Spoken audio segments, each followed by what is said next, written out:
Chapter 1. Naruto had always known that bars were the best place to gather information. A bunch of drunken shinobi, letting their guards down, since they were safe at home and surrounded by their fellow comrades. They would even let go of some highly classified information if the ones high enough in the rankings got drunk enough, which happened more often than it should. They did, after all, live through the Kyuubi attack and saw their friends and family slaughtered and their village easily destroyed right in front of them. Not to mention the particularly nasty missions most of them had to take after the disaster in order to bring the village back to its former glory. So it made sense that they would have a lot to drink away. And speaking of the Kyuubi, so he was the new Jinchuriki for the Kyuubi. He figured it must have been something like that, considering the way the villagers treated him. Naruto had read about Biju and Jinchuriki in a book from the library, so he knew what it entailed. But why didn't feel any of the Kyuubi's chakra? He didn't even feel particularly malicious towards Konoha. Well, more than he should, considering his situation, which he was sure would be 10 times worse if the Kyuubi was influencing him in any way. Naruto figured whatever seal the Yondaime put on him must have been strong enough to completely block the Kyuubi, which would make sense, considering the Yondaime was surely his father. Naruto would have to be a dimwit not to at least think so. He was almost an exact replica of the Yondaime, and there was nobody else in the entire village that looked like they did. What Naruto couldn't figure out was why nobody knew that he was the child of the Yondaime. Everyone knew he was an Uzumaki, so they had to have known his mother, who he knew was Kushina, being the only Uzumaki in the village when Naruto was born, since she was the previous Jinchuriki of the Kyuubi. His parents were surely married, were they not? And why would nobody know he was the child of a Hokage if his parents were married? The Yondaime was famous, so the villagers and other shinobi would have known about the two of them, even if they weren't yet married. Wouldn't they? It just made no sense. Were the villagers that dense that they couldn't even see the resemblance, or believe that he was the child of the Yondaime and his wife? Maybe it was because they couldn't accept that their Hokage married a Jinchuriki? Perhaps they thought she had become pregnant with someone else's child? Or did they think that he was just some random Uzumaki child that was born near the village when everyone knew that the Uzumaki clan had been eliminated? Whenever he thought about it, his head hurt, so he just stopped trying to figure it out. His parents were dead, so why bother? He knew who he was, at least. From reading what very little was written about his mother and the Uzumaki clan in the books in the library, he knew that all of the Jinchuriki of the Kyuubi had been Uzumakis, so it was an obvious choice to make him the next one. He was the only other Uzumaki in the village, so he wasn't bitter or angry about it. In fact, it kind of made him feel closer to his clan, knowing that he was part of its legacy, in a way. He had been on his own since the time he could walk and talk, which made him grow up quick. Taking care of himself as well as being a Jinchuriki also forced him to be smarter and more analytical about everything around him. He supposed that he should despise Konoha, but it was the only place he knew, and at least he had the Hokage looking out for him. But he could understand why the villagers treated him the way they did. The villagers hated him because they feared him, and people hate what they fear. But that kind of reasoning was for the weak. Naruto was determined not to let the weakness of the villagers affect him, so he made sure to avoid them as much as he could. Sticking to the shadows, Naruto left the bar. Nobody seemed to notice, which just made him almost shake his head in shame. He was only 7, for Kami's sake, and he was able to infiltrate a bar full of Chunin and Jonin. It was pathetic. Only 7 years after the Kyuubi attack, and they were back to being so overly confident that they weren't paying attention to their surroundings when at home. Of course, he had been training mercilessly in order to sneak around high-ranking shinobi, but still, they should always be on guard for any sort of attack or invading Nin. Naruto silently made his way through the streets of Konoha, using the shadows and making sure to avoid the hot spots for ANBU sentries, towards the Forest of Death. It had become his second home, after realizing that nobody went in there. Well, except for that strange dark-haired chick that he heard someone call Anko, but she always seemed too lost in her thoughts to notice him. Still, Naruto made sure to stay clear of the area she frequented. He also made sure to stay near the edge, where less of the forest's unfriendly inhabitants were. Naruto sat down in his makeshift home, under a giant tree that had roots that came so far out of the ground that they created a small cave underneath.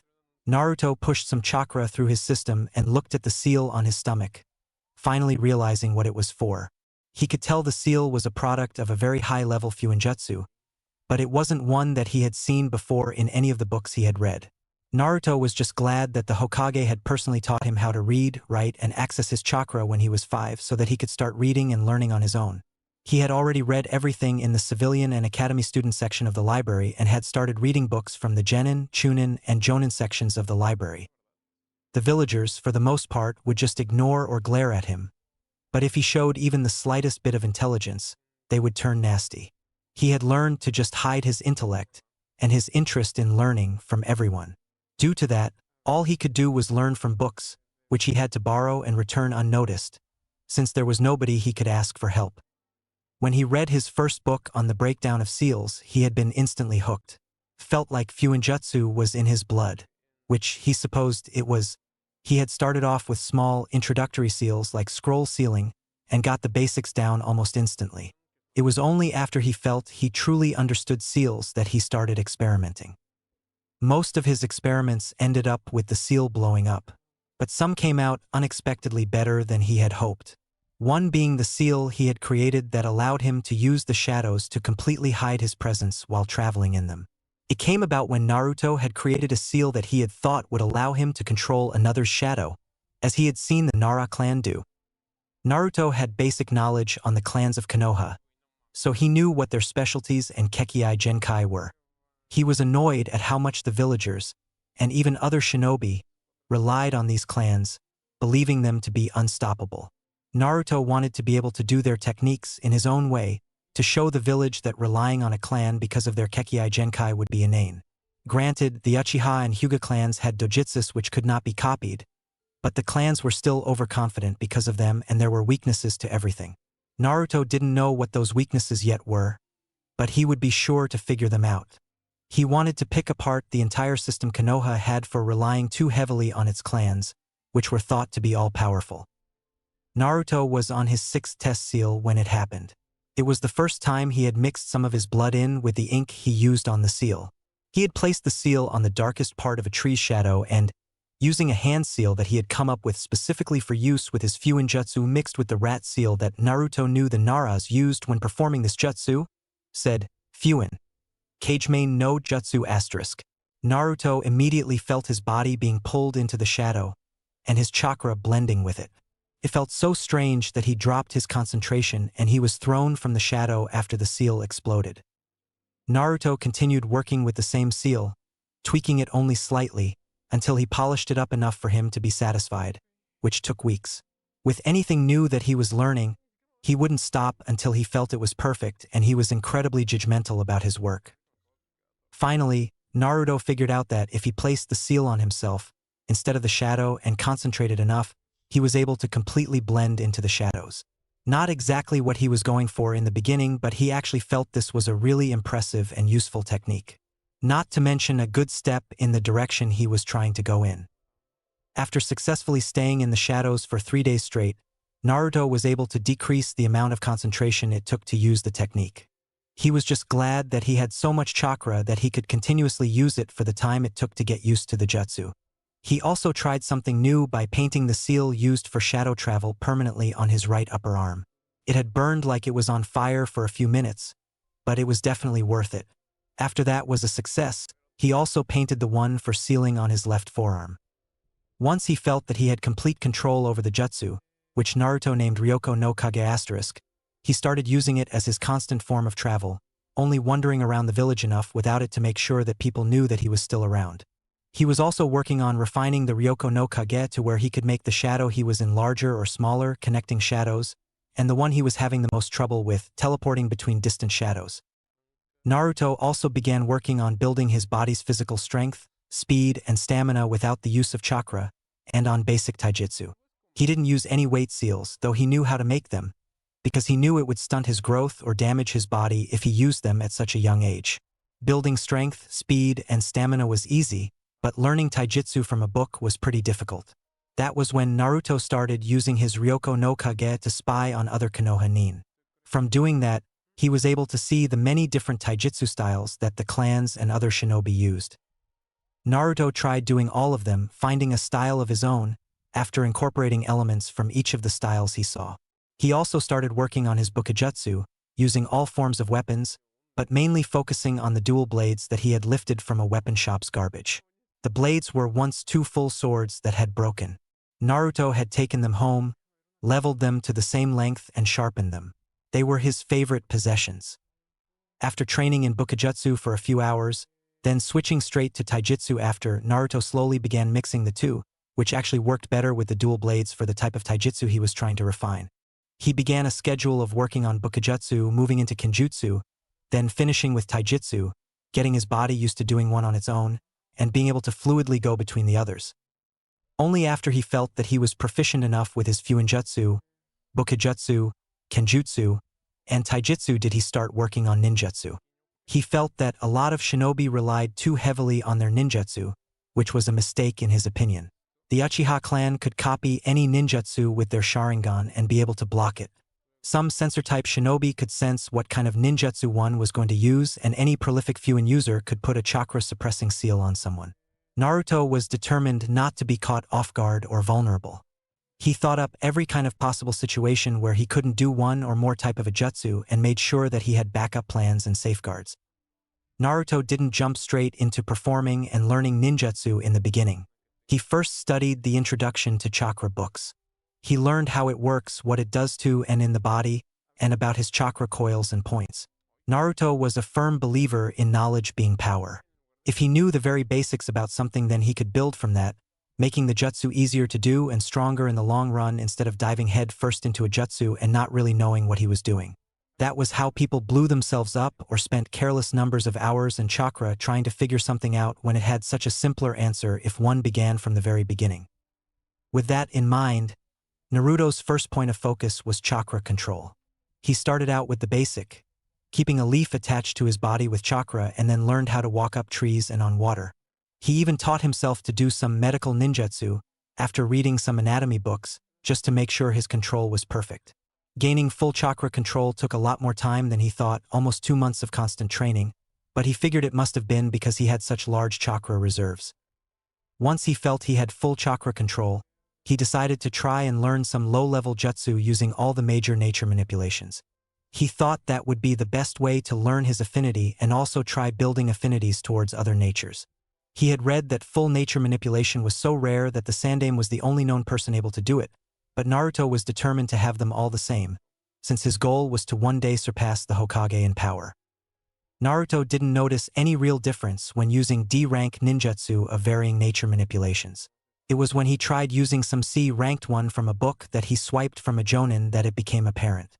Wind techniques seemed to take the least amount of chakra for him to do, while earth took the most. Since Naruto figured wind must be his affinity, he decided to work on the natures he did not have an affinity with first. As was Naruto's custom, he first read about how to mold his chakra into each element and what kind of reactions could occur when doing so. He also made sure to read books on physics and biology, so that he could understand the very makeup of nature. Those books looked barely touched, much to his disappointment. If shinobi were going to use nature manipulation and transformations, they should understand what they were working with. By the time Naruto was 9, he had himself a healthy repertoire of B and C rank jutsu of varying nature manipulations. He decided not to learn any more until he perfected his favorites and was able to do them with very little or no hand seals. He felt that he needed to get his body and chakra more accustomed to the natures before going into the higher ranking ninjutsu. It was then that the Hokage suggested to Naruto via letter that he would like him to attend the academy. The Hokage wrote that he felt bad about Naruto being on his own all the time and that he should be around children his own age. The Hokage's real reason for enrolling Naruto into the academy, however, was because he was worried about how Naruto was able to just disappear and reappear whenever he felt like it. Even his crystal ball would not be able to find him. He knew that the villagers were much less than warm towards the boy, and he hoped that Naruto wasn't planning anything or getting involved with anything dangerous. He thought that making some friends his age would discourage the boy from hating the village and turning into a potential threat. He made sure to tell Naruto the day before classes started, just in case he was indeed planning something. The Sandaime liked the boy and felt responsible for him, but he was the Hokage first and foremost, so the village's safety came first. Naruto did not want to go, since he knew everything that the academy could teach him already and his skills far surpassed academy level anything. He knew that he could not refuse though, because there was definitely an underlying order in there for him to attend, not that it was just a suggestion like the letter read. Naruto did not want to waste his time or ruin his rigorous training schedule by going to classes, so he decided he wanted to try something new. He used Ryoko no Kage to get to the river that flowed through the forest of death and began creating one of the most difficult seals he had ever done. He had to make it right the first time he executed it because it would take most of his chakra to do this, and he didn't have time to experiment and recharge his chakra to retry like he usually did. It took Naruto 12 different tries on writing up the seal before he felt confident that it was the best he could do. He chopped off a large log from one of the trees in the area and placed his seal on top. He then cut his hand, putting some extra blood on the log, since Naruto had started mixing his blood in the ink for all of his seals to make the seal stronger and to give him more control when using them. He then took a large amount of mud and covered the log in it and put one hand over the seal, while the other did a half ram seal and, pushing almost all of his chakra into the seal, said, "Fuin. Kukyoku Bunshin no Jutsu **. Naruto had noticed that there were clones for each of the different nature manipulations, but he had figured that a wood clone would be able to take more hits before it dispelled since wood was so sturdy. He thought that mixing two natures would also make the clone even sturdier and, after thinking it through, decided that mud would be the best, considering they were both earth-based. Plus, the two nature manipulation mixed with the seal should make anything less than a killing blow dispel it. The seal was also meant to lower the amount of chakra the clone was able to use, so that it didn't run out. He would have spent more time perfecting and practicing creating the clone while going to class and then switch with it, but he didn't want to chance it. Naruto knew that there was no way to completely replicate his full personality into the clone, so going for a few days then sending in a clone that seemed like a different person would definitely catch attention. Also, if there were any Hyugas in the class, the clone would be able to fool them if they didn't study him too hard, but he was sure they would notice something different with his chakra coils and points if him and the clone switched places. The same if there was anyone from the Inuzuka clan. It was not so uncommon for someone to have a scent of wood when in Konoha and for a kid to smell like mud. They would probably just think that he had been playing outside a lot. But the original scent would not have such a distinct wood and mud smell. If there was someone from the Aburame clan, their insects would be able to smell the difference as well. So the only choice he had was to send the clone in his place from the very beginning. He looked over the clone carefully, after it was formed, using the last of his energy to make sure everything looked all right. "You are to go to the academy in my place and act as though you are the real Naruto. Stay in the village and only come to me when you have important information, if there is an emergency, or if you graduate, which is your goal. I have given you enough chakra that it should hold you for a few years if you use it sparingly. I want you to make sure people believe that you are not very smart or strong, and try to stay out of the way of the villagers. Understood?" Naruto told the clone. "Yash, Databeo," Naruto clone yelled, bouncing on his feet and looking as though he hadn't been listening, before running off towards the village. "Perfect. A dud," Naruto thought sullenly before losing consciousness. Naruto knew that he could not return to the village while his clone was there, lest he gave himself away and that would cause a lot of questions to be thrown at him. Maybe more than that if they thought he was a threat. He had, after all, been spying on his fellow Konoha, and that just looked bad on him if they found out, beside the fact that he would borrow books from other shinobi without them knowing about it. So after he woke up, he made his way back to his now permanent home under his tree in the forest of death. He had already gotten used to hunting and gathering for food there, so he knew that he could comfortably live there and not need to go into town to buy anything. Now that Naruto no longer had to go into town, he could finally test out the Kyuubi's seal. He hadn't touched it yet, afraid of what might happen. He felt that he knew enough about seals that he wouldn't inadvertently release the Biju, but he didn't know what kind of change him or his chakra would undergo if introduced to the Kyuubis. He had tried all he could to find anything about his seal, but he hadn't been able to find anything like it in all the books he read, or the information he got from others, so he thought that testing it out directly was the only option. From what he could tell of the seal, there were layers to it.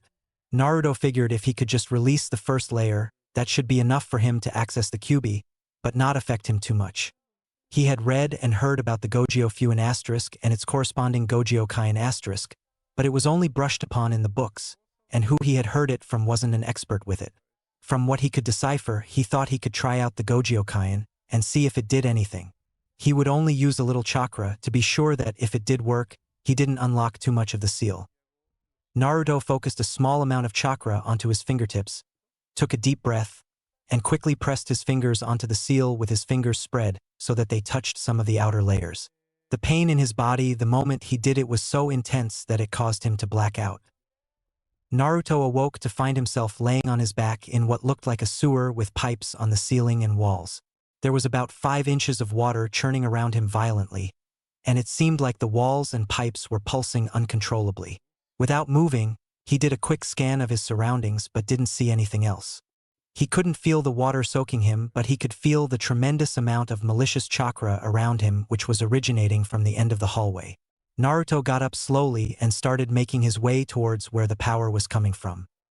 Naruto was surprised at his mind's natural defense. The only thing here was the Kyuubi. He wondered if that was an Uzumaki clan trait or if it was just something that all Jinchuriki had, as a way of making sure that nobody could control him and thus the Biju inside. Perhaps it was part of the seal that kept the Kyuubi in check. Either way, he had to make some sort of defense for the Kyuubi as well. It wouldn't be good if someone could just waltz into his mind and easily get to the Kyuubi, even if Naruto himself wouldn't be affected. At the end of the tunnel was a cavernous room housing a cage with gates that went from the ceiling to the floor. About halfway up the gates, Naruto saw the seal used to contain the Kyuubi within. Naruto slowly approached the gates and, while waiting for the Kyuubi to approach him, studied the seal. After a considerable pause, Naruto felt the air in the room shift and heard the Kyuubi moving. Naruto could feel the power rolling off the Biju in waves. He had never felt power so strong. Naruto was almost choking on the amount of malicious chakra coming from the cage. Before the Kyuubi was able to finally lay eyes on his container, Naruto did the only thing he felt right doing when meeting with such a powerful being.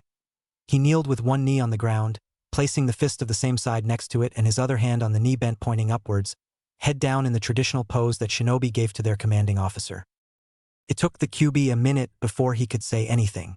Truthfully, he was surprised. No human, especially his Jinchuriki, had ever kneeled before him. They usually just barged into his space, demanding power, or they would just leave him alone completely. The Kyuubi started getting excited, though he did not show it. Perhaps this one can be used.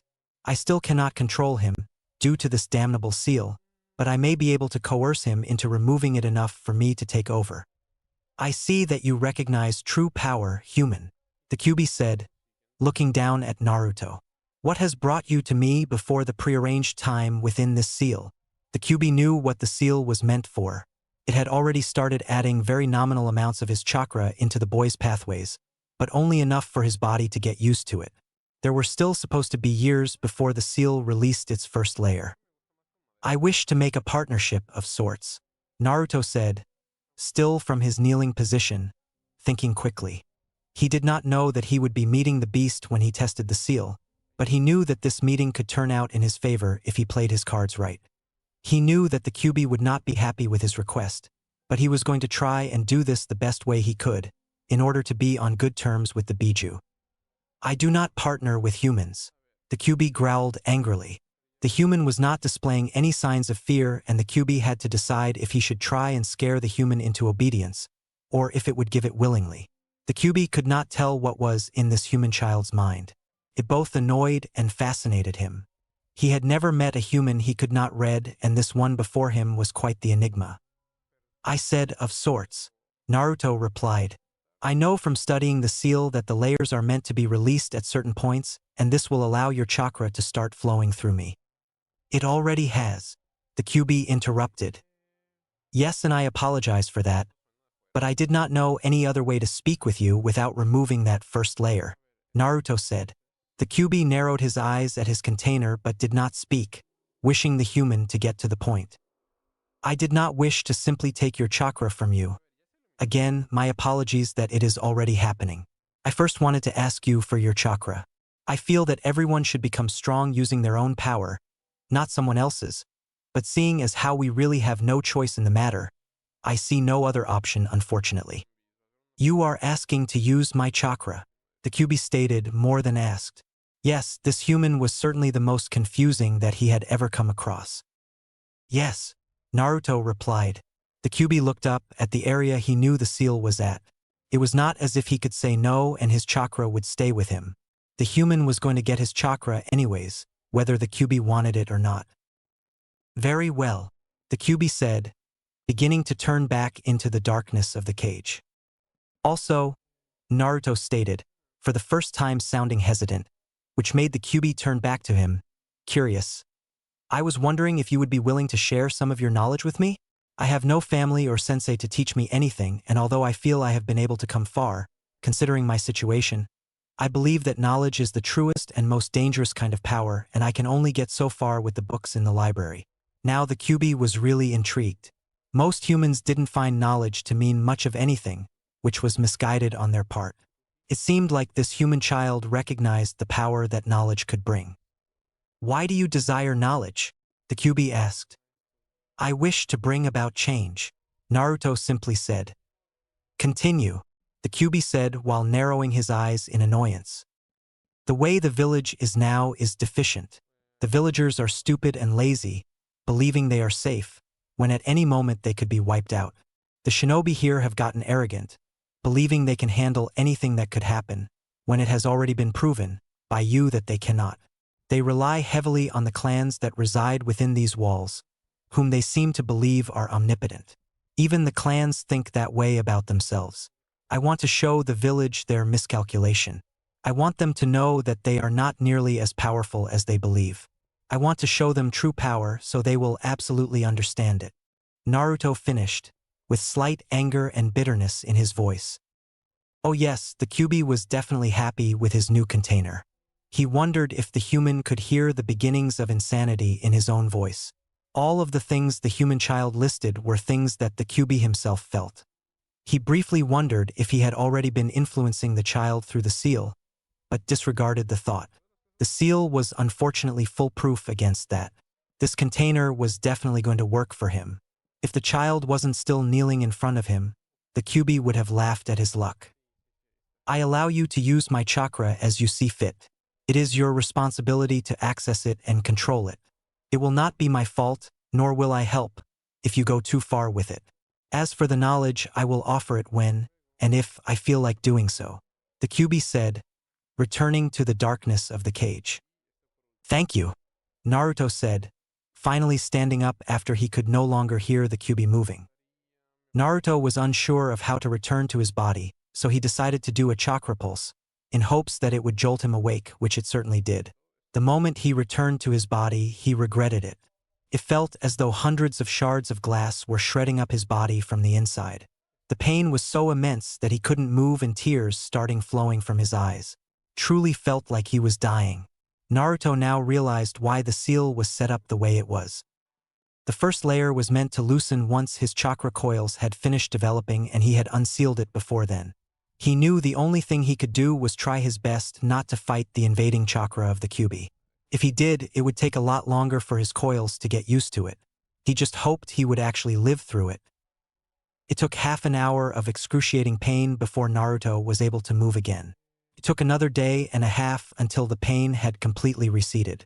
It was only then that he attempted to access his chakra.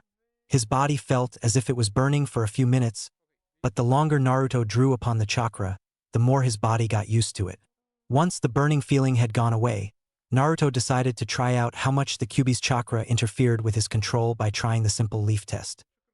The second Naruto tried to push the small amount of chakra required into the palm of his hand to make the leaf stick there. The leaf blew up in a fiery explosion that left Naruto's hand with third-degree burns, which began healing almost immediately.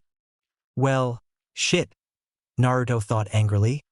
I have to start all over again. A sudden surge of rage made him take his frustration out on a Fuin-enhanced dummy he had created, until he felt calm and clear-headed again. And my emotions are affected too. Just great. Best start from the beginning. Again. Naruto began collecting a pile of leaves and, as an afterthought, put on some shinobi-grade fingerless gloves. Better safe than burned. Chapter 2. It had taken Naruto 3 years to finally get full control of his chakra again. He had also loosened the seal 3 times and felt that going any further would cause him to lose control of himself. As it was the 3rd time he loosened it, the Kyuubi had actually taken over for a brief moment. It took all of Naruto's willpower to overcome the Kyuubi, but now he could handle up to 5 tails. He constantly had to hold back the malicious chakra and killing intent that would roll off him and also control his emotions, which had become more volatile.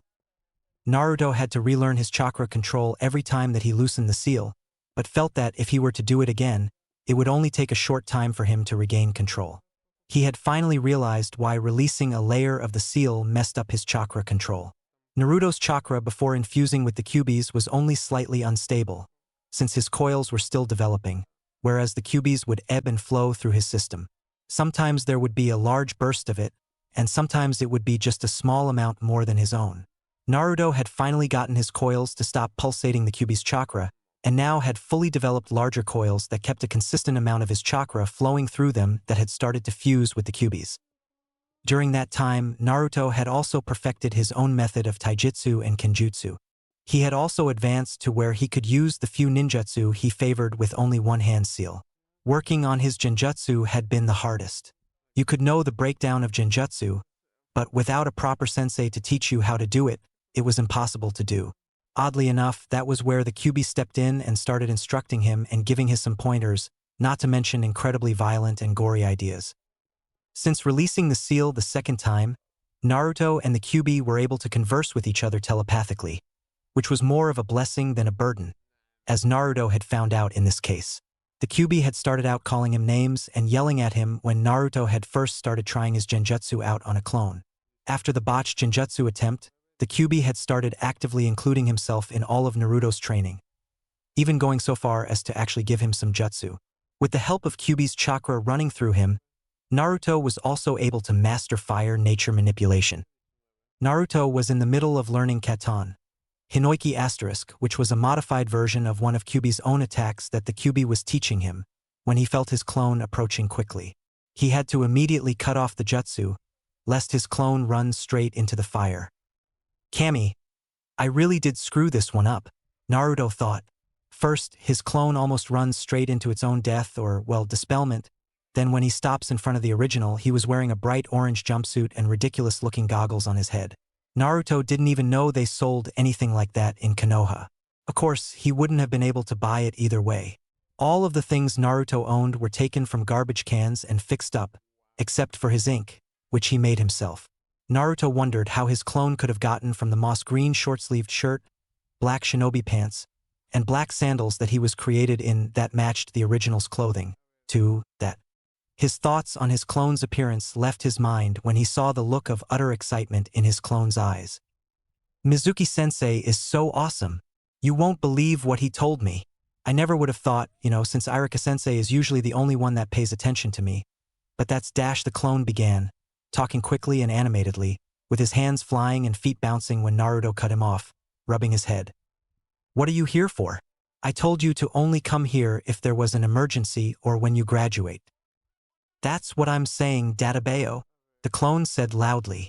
This is my chance to graduate. I could never create a clone, which was what we needed to pass, so Mizuki-sensei said that he knew a way that I could graduate besides that.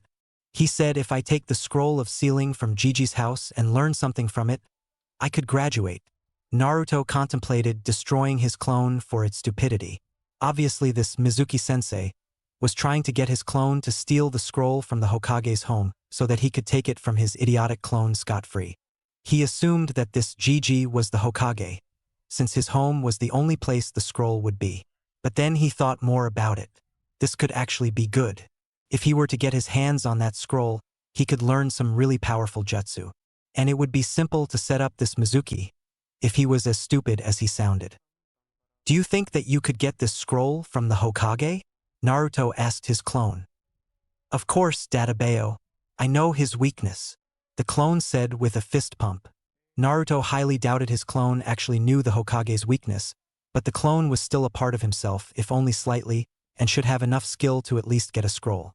Especially if this Mizuki had already subdued the guards, which he was sure to have done in order to let Naruto's clone get to the Hokage's home uninterrupted. All right, quickly go and get it, then find a hidden spot to look it over. I will be there when you get back, Naruto told his clone. The clone was as simple as he thought. It didn't even wonder how the original was going to know where it was coming back to. Before the clone could run off, Naruto used Ryoko no Kage to enter his clone's shadow, following him to the Hokage's residence.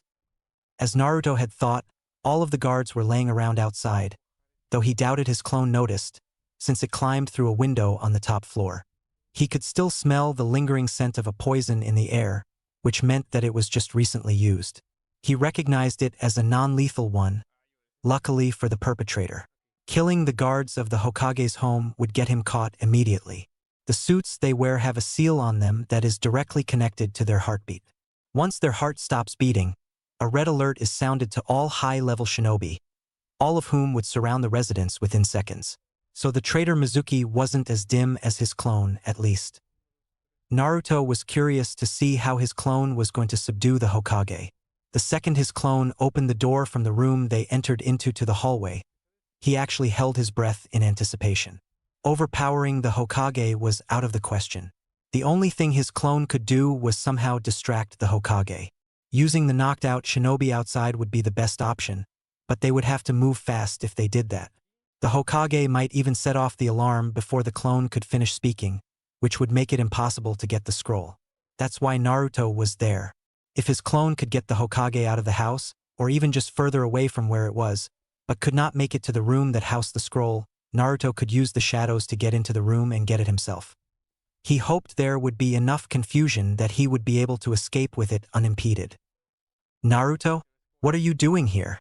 the Sandaime asked with confusion on his face when he saw the clone in the hallway. Oiroke no jutsu asterisk. Naruto could almost feel the heat on his face.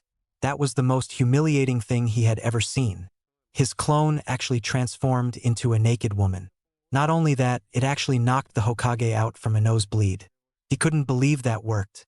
Nor could he believe that his clone would do something as horrendous as transforming itself into a woman. He hoped that was the first time his clone had used that technique or that nobody else had seen it do it. The Naruto clone then made its way to the room the traitor had told him about. Once in, Naruto moved from his clone's shadow into the shadows of the room. Looking around, he saw a couple of smaller scrolls that immediately caught his attention, since one had the Uzumaki clan symbol on it and another his name, so he took those and replaced them with blank scrolls from his seal. He would find a way to return them later, after he had either copied or memorized what was in them. He placed the scrolls in the seal on his arm and jumped back into his clone's shadow, just as it was leaving the room with the scroll of sealing on its back. Once in the safety of a forest in one of the training grounds, Naruto left his clone's shadow and appeared in front of it. "Let's see what we have here," he thought to himself, taking the scroll from the clone's back. "Yash, I did it, Databeo. I bested Gigi. I am on my way to taking his place," his clone yelled, dancing around the small clearing. Naruto was too busy studying the jutsu in the scroll to hear what his clone had said.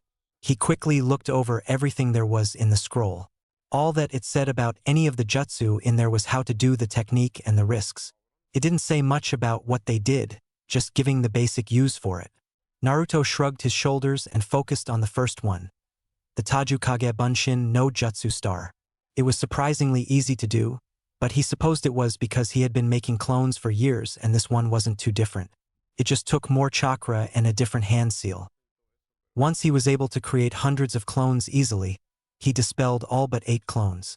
He had each of the remaining clones copy down a jutsu from the scroll, while he read the next one after the Tajukage Bunshin no Jutsu, which was the Chakura no Nawa star. It allowed the user to form its chakra into a rope that is unable to be cut. Naruto couldn't understand why this was forbidden, but he guessed that maybe it was because perfect chakra control was needed and it could cause death from chakra depletion if not done properly. While his clones were copying down their jutsu and his original clone was still dancing around and singing some absurd song that Naruto was ignoring, he got down to learning how to mold his chakra out of his body and into the form of a rope. It wasn't long before Naruto sensed a chakra signature coming their way. Naruto melted into the shadows while his clones were just finishing their copies. Once the clones had finished, they gave the copies they made to Naruto, while his original clone closed up the scroll and put it on his back and then dispelled. The second they did, Naruto understood why they were forbidden, besides needing large amounts of chakra. All the information his clones had copied was now in his head. He didn't even need the copies anymore. "Oh, this is definitely useful," Naruto thought to himself, elated that things had worked so well in his favor. Perhaps his defective clone wasn't as inadequate as he had initially thought. Ideas for the uses of the Kage Bunshin starting bombarding his mind, even as he watched the pursuer reach his clone. Naruto! The pursuer yelled at his clone. Even though they were not going after him, Naruto tensed, ready for battle. Irika-sensei, I did it. I learned a technique from the scroll. So do I pass? Am I a genin now? The Naruto clone asked the dark-skinned man with the scar across his nose that had jumped into the clearing. So this is not the traitor, Naruto thought to himself. The second one I feel nearing must be the one then. What do you mean? Who told you that? Irika asked the clone. Mizuki-sensei. He said that if I learned a technique from the scroll, then I would pass. Did I say that? I don't remember what I said. Either way, you served your purpose. Now hand over the scroll, Mizuki said, jumping out of the brush. Naruto made sure to get a good look at the traitor and continued focusing on him, instead of his clone and the other shinobi, for any sign of attack. It would seem that neither of the two shinobi could sense him, so Naruto determined that they must not be any higher than Jonin. They were most likely Chunin, though, since neither of them immediately went to attack and instead started talking. Only Chunin and Genin would stand around chatting during such a time. Jonin and Anbu would attack first, ask later. Naruto watched in boredom as the traitor continued speaking to the Naruto clone and Irika, throwing out insults at the clone and stating his plans for getting away with the scroll while blaming Naruto for stealing it. Also spewing out the truth about Naruto and calling him a demon. This is getting ridiculous. Who stands there telling people their plans like that? And why isn't the other Chunin doing anything? Just fight already, Naruto thought. This has got to be the second most absurd thing he had seen, right behind that abominable jutsu his clone had used earlier. It was only after Mizuki told the Naruto clone that Irika hated him that the traitor finally made his move. But Naruto had seen the attack coming and was prepared. Mizuki threw his Fuma shuriken that was on his back at the Naruto clone, which Irika quickly covered with his body. Before the shuriken reached Irika and his clone, Naruto sent out his chakra rope, making it as thin as possible in order to not be seen, through the center of the weapon, causing it to slow down so that it didn't go into Irika's back too far. Though Naruto was a safe distance from the three, he could still hear Irika telling his clone that he didn't hate him. Touching, Naruto thought sarcastically. Naruto watched his clone look up at Irika and then run off. Oh good Kami, Naruto thought, immediately taking off after his now crying clone. He was most certainly dispelling that thing when he had the chance. Once he was close enough, he shot his hand out of the shadow, grabbing onto the ankle of his clone, which caused it to face plant onto the ground. Where do you think you're going? Naruto whispered to his clone. I'm leading Mizuki-sensei away from Irika-sensei. I don't want him getting hurt anymore, the clone said, sniffling. That's very nice and all, but you are aware that for the traitor's plan to work, he has to kill your Irika-sensei, right? Naruto said slowly so that his clone would understand. It seemed that the clone did, because his eyes got large and he wiped away the tears, looking around the forest. They're coming, don't worry. Just be quiet and wait for the right time, Naruto told his clone, melting back into the shadows. And just as he disappeared into the shadows, what looked to be Naruto came barreling out of the brush, to stop just behind the tree they were next to, closely followed by Mizuki. Clever, Naruto thought, looking at the Naruto facing off Mizuki. Naruto watched as more talking and insults were thrown with a silent sigh, before Irika canceled the transformation. Only then did the fight commence. Naruto was very unimpressed. Neither the traitor nor Irika seemed to be very strong. Not only that, but neither used any ninjutsu or taijutsu. All they did was throw weapons at each other. It looked like Irika was losing horribly and was going to be killed. He saw his clone, out of the corner of his eye, put his hands in the seal for the Tajukage Bunshin no Jutsu. Naruto raised his eyebrows in surprise, but quickly touched the clone and transferred just enough chakra into it for it to be able to pull off the jutsu. So that was what the clone was dancing around and singing when he and the other clones were working on the scroll. Don't you dare touch Irika-sensei, all of the Naruto clones yelled, jumping all at once onto Mizuki. Naruto was impressed, but wouldn't dare admit it, at the way the clones pummeled the traitor. He himself would have killed the man, but it was best that his clone did it and let the man live. In a way, it was his clone's fight, and having the traitor alive would prove his innocence after the man was interrogated. Once the unconscious traitor was tied up, Naruto watched as the severely wounded Irika gave the clone his headband and told him that he had passed. Naruto silently crept away, relieved that the evening had gone so well. Chapter 3. Naruto felt more comfortable in the forest than he ever did in his apartment. Since he began living there, Naruto had become accustomed to the environment. He actually felt a kind of connection with it. He had developed a bond with some of the animals in the forest, such as the bears and tigers, which he would sometimes hunt with, as they had started treating him like one of their own. That might have been due to the Kyuubi's influence, but he still felt it was partly him. He even got to practice his medical ninjutsu on them when they got hurt. He was also able to hone his sensing abilities since it was crawling with creatures. He could only sense things in his immediate vicinity, but it was much better than before, and he was attempting to expand how far he could sense. So it was with a resigned sigh that he made his way back to his forest home to start packing up his belongings. Now that he was a genin, it was time he dispelled his clone and moved back into town. He still had until tomorrow to prepare himself for being around people again. As he was approaching it, however, he could feel that someone else was already there. The chakra signature was familiar, and it seemed like whoever was there was waiting for him. So he came out of his shadow and approached slowly.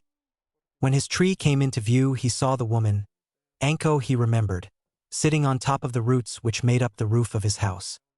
"Congrats," she said, looking at him. It was with a start that he realized she must have known about him and been watching him this whole time. But he hadn't been able to tell at all. "How did you know?" he asked tensely with a deep frown. "The snakes," she said, holding up her arm that had previously been hidden from him that had a snake curled around it. Naruto wanted to smack his head at his negligence. Of course, he thought angrily, snake summons. That was why some of the snakes seemed so strange. I won't be making that mistake again. Thanks for the warning, Naruto said angrily to the Kyuubi. It seemed inconsequential, and I am not your radar for such things. You should have figured it out yourself. The Kyuubi responded, annoyed. So, did you want something? Naruto asked, preparing for a fight. He did not sense any killing intent coming from her. But that didn't mean she was not looking for a fight. Depends. Did you find out anything useful? She pointedly asked, showing him the back of her neck. Naruto's eyes narrowed at what he recognized there. So she was asking him if anything about the cursed seal of heaven was in the scroll of sealing. I might have seen something. I'll need some time to work it out, though, he told her. Anko nodded and stood up. Later, she said with a wink and a grin, turning around with her hand held up in parting before disappearing into the woods. Naruto stomped angrily under the roots and started sealing up everything into his arm seal, trying to calm himself. He did not like being caught off guard. Once everything was sealed except for his bedding, he created some shadow clones and started training. That only worked when I didn't know what it was, Naruto said out loud after he had finished training the next morning. The snake that was in the branches above him jerked then, with a poof, disappeared back to where it came from, having its place taken by Anko. Looks like you've learned some pretty strong jutsu, but do you think you could use them well in a fight? Anko asked mockingly. Naruto just snorted in response. Let's test that out, shall we? It's been a while since I had a good fight, and it looks like you could give me one, she said with a vicious smirk, cracking her knuckles. Yes, but you're a jonin and I'm just a genin. That's a big difference in skill, Naruto said with his own smirk, getting into a defensive stance. Details, she replied with a shrug, before charging him. Naruto was starting to like this one. He could feel the Kyuubi agree. It was later that day that his clone came to find the area demolished. Trees were uprooted and destroyed, the ground was covered in small craters, and there was smoke still lingering from scorched areas. Walking through the destruction, the clone found his creator, lying on his back on the ground, spread eagle style with his clothes burnt, cut, and stained with blood, watching the sun set. The only indication Naruto gave to his clone to acknowledge its presence was shifting his eyes in its direction momentarily, before looking back at the sun. Lose a fight? His clone asked, sitting next to him. She'd like to think so, but it was more of a draw. Naruto replied. He heard the Kyuubi snort. He had most certainly lost, though the Kyuubi was still impressed. His Jinchuriki did better than he thought it would against someone with as much skill as the woman had. His Jinchuriki had held up well against her, for the most part, and he didn't even use any of the Kyuubi's chakra. Our sensei is Hatake Kakashi, his clone told him. Naruto sat up in excitement. He couldn't have been luckier. Kakashi was one of the strongest shinobi in the village, and there was a lot Naruto could learn from him. He apparently values teamwork above all else. His clone continued with a grimace. Naruto cocked his eyebrow in question. He made us do some ridiculous bell test to test our teamwork. Told us something breaking rules are trash, something abandoning comrades are worse. I wasn't really listening. Naruto couldn't help it, he rolled his eyes. His clone had a serious listening problem. But we passed, so it's cool. Who else graduated? Naruto asked, preparing to learn all he needed from his clone. There's Haruno Sakura. She's the best. Hyuga Hinata, Nara Shikamaru, Inazuka Kiba, Akimichi Choji, Aburame Shino, Yamanaka Ino. She's Sakura's best friend, and that bastard Uchiha Sasuke. Naruto's clone growled the last name. Naruto's face had gone into a deeper frown the more names his clone said, and gone the deepest with the last name. He failed to notice the Kyuubi bristle slightly at hearing the name Uchiha.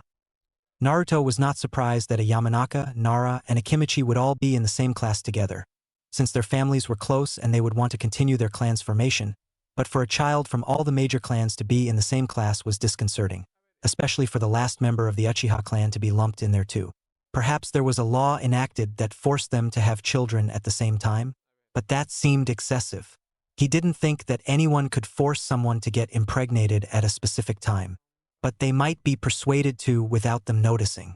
It made him wonder if the Hokage wasn't as ignorant about the clans as he seemed.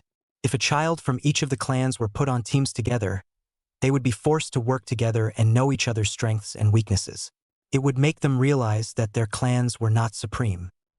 Seems you don't like the Uchiha, but you have feelings for the Haruno girl, Naruto stated to his clone, intrigued. He was unaware that his clone would be able to have strong feelings towards people. Seems there were some good portions of the seal he made to create the clone. It's going to be an interesting team. Yup. One day Sakura-chan will realize that I'm better than that jerk Sasuke and she'll get over him and go out with me.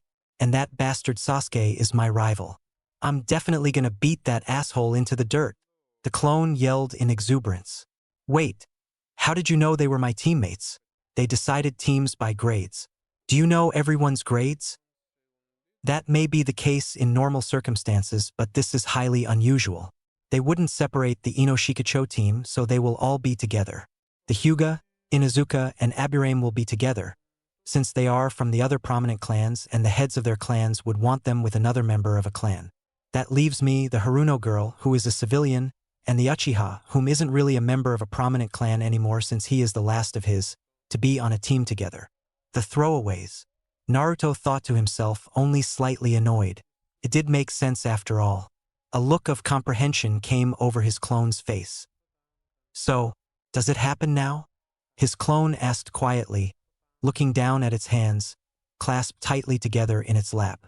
Naruto turned to his clone and nodded. Can you promise me something? I was going around telling everyone I was going to be the Hokage someday, you know? His clone said with a far-off look in its eyes. Well, it was more than that.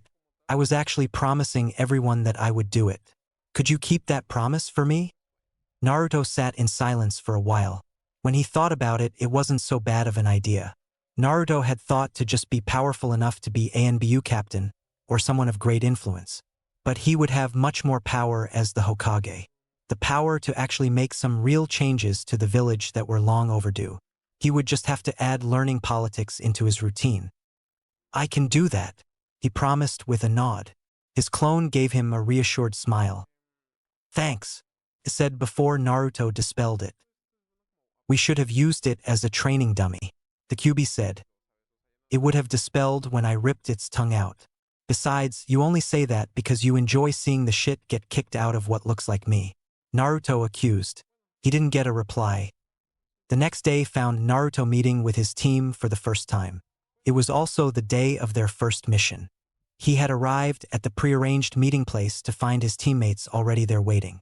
Naruto knew that Kakashi was habitually late, due to visiting the graves of his deceased teammates. He had seen him there on many an occasion.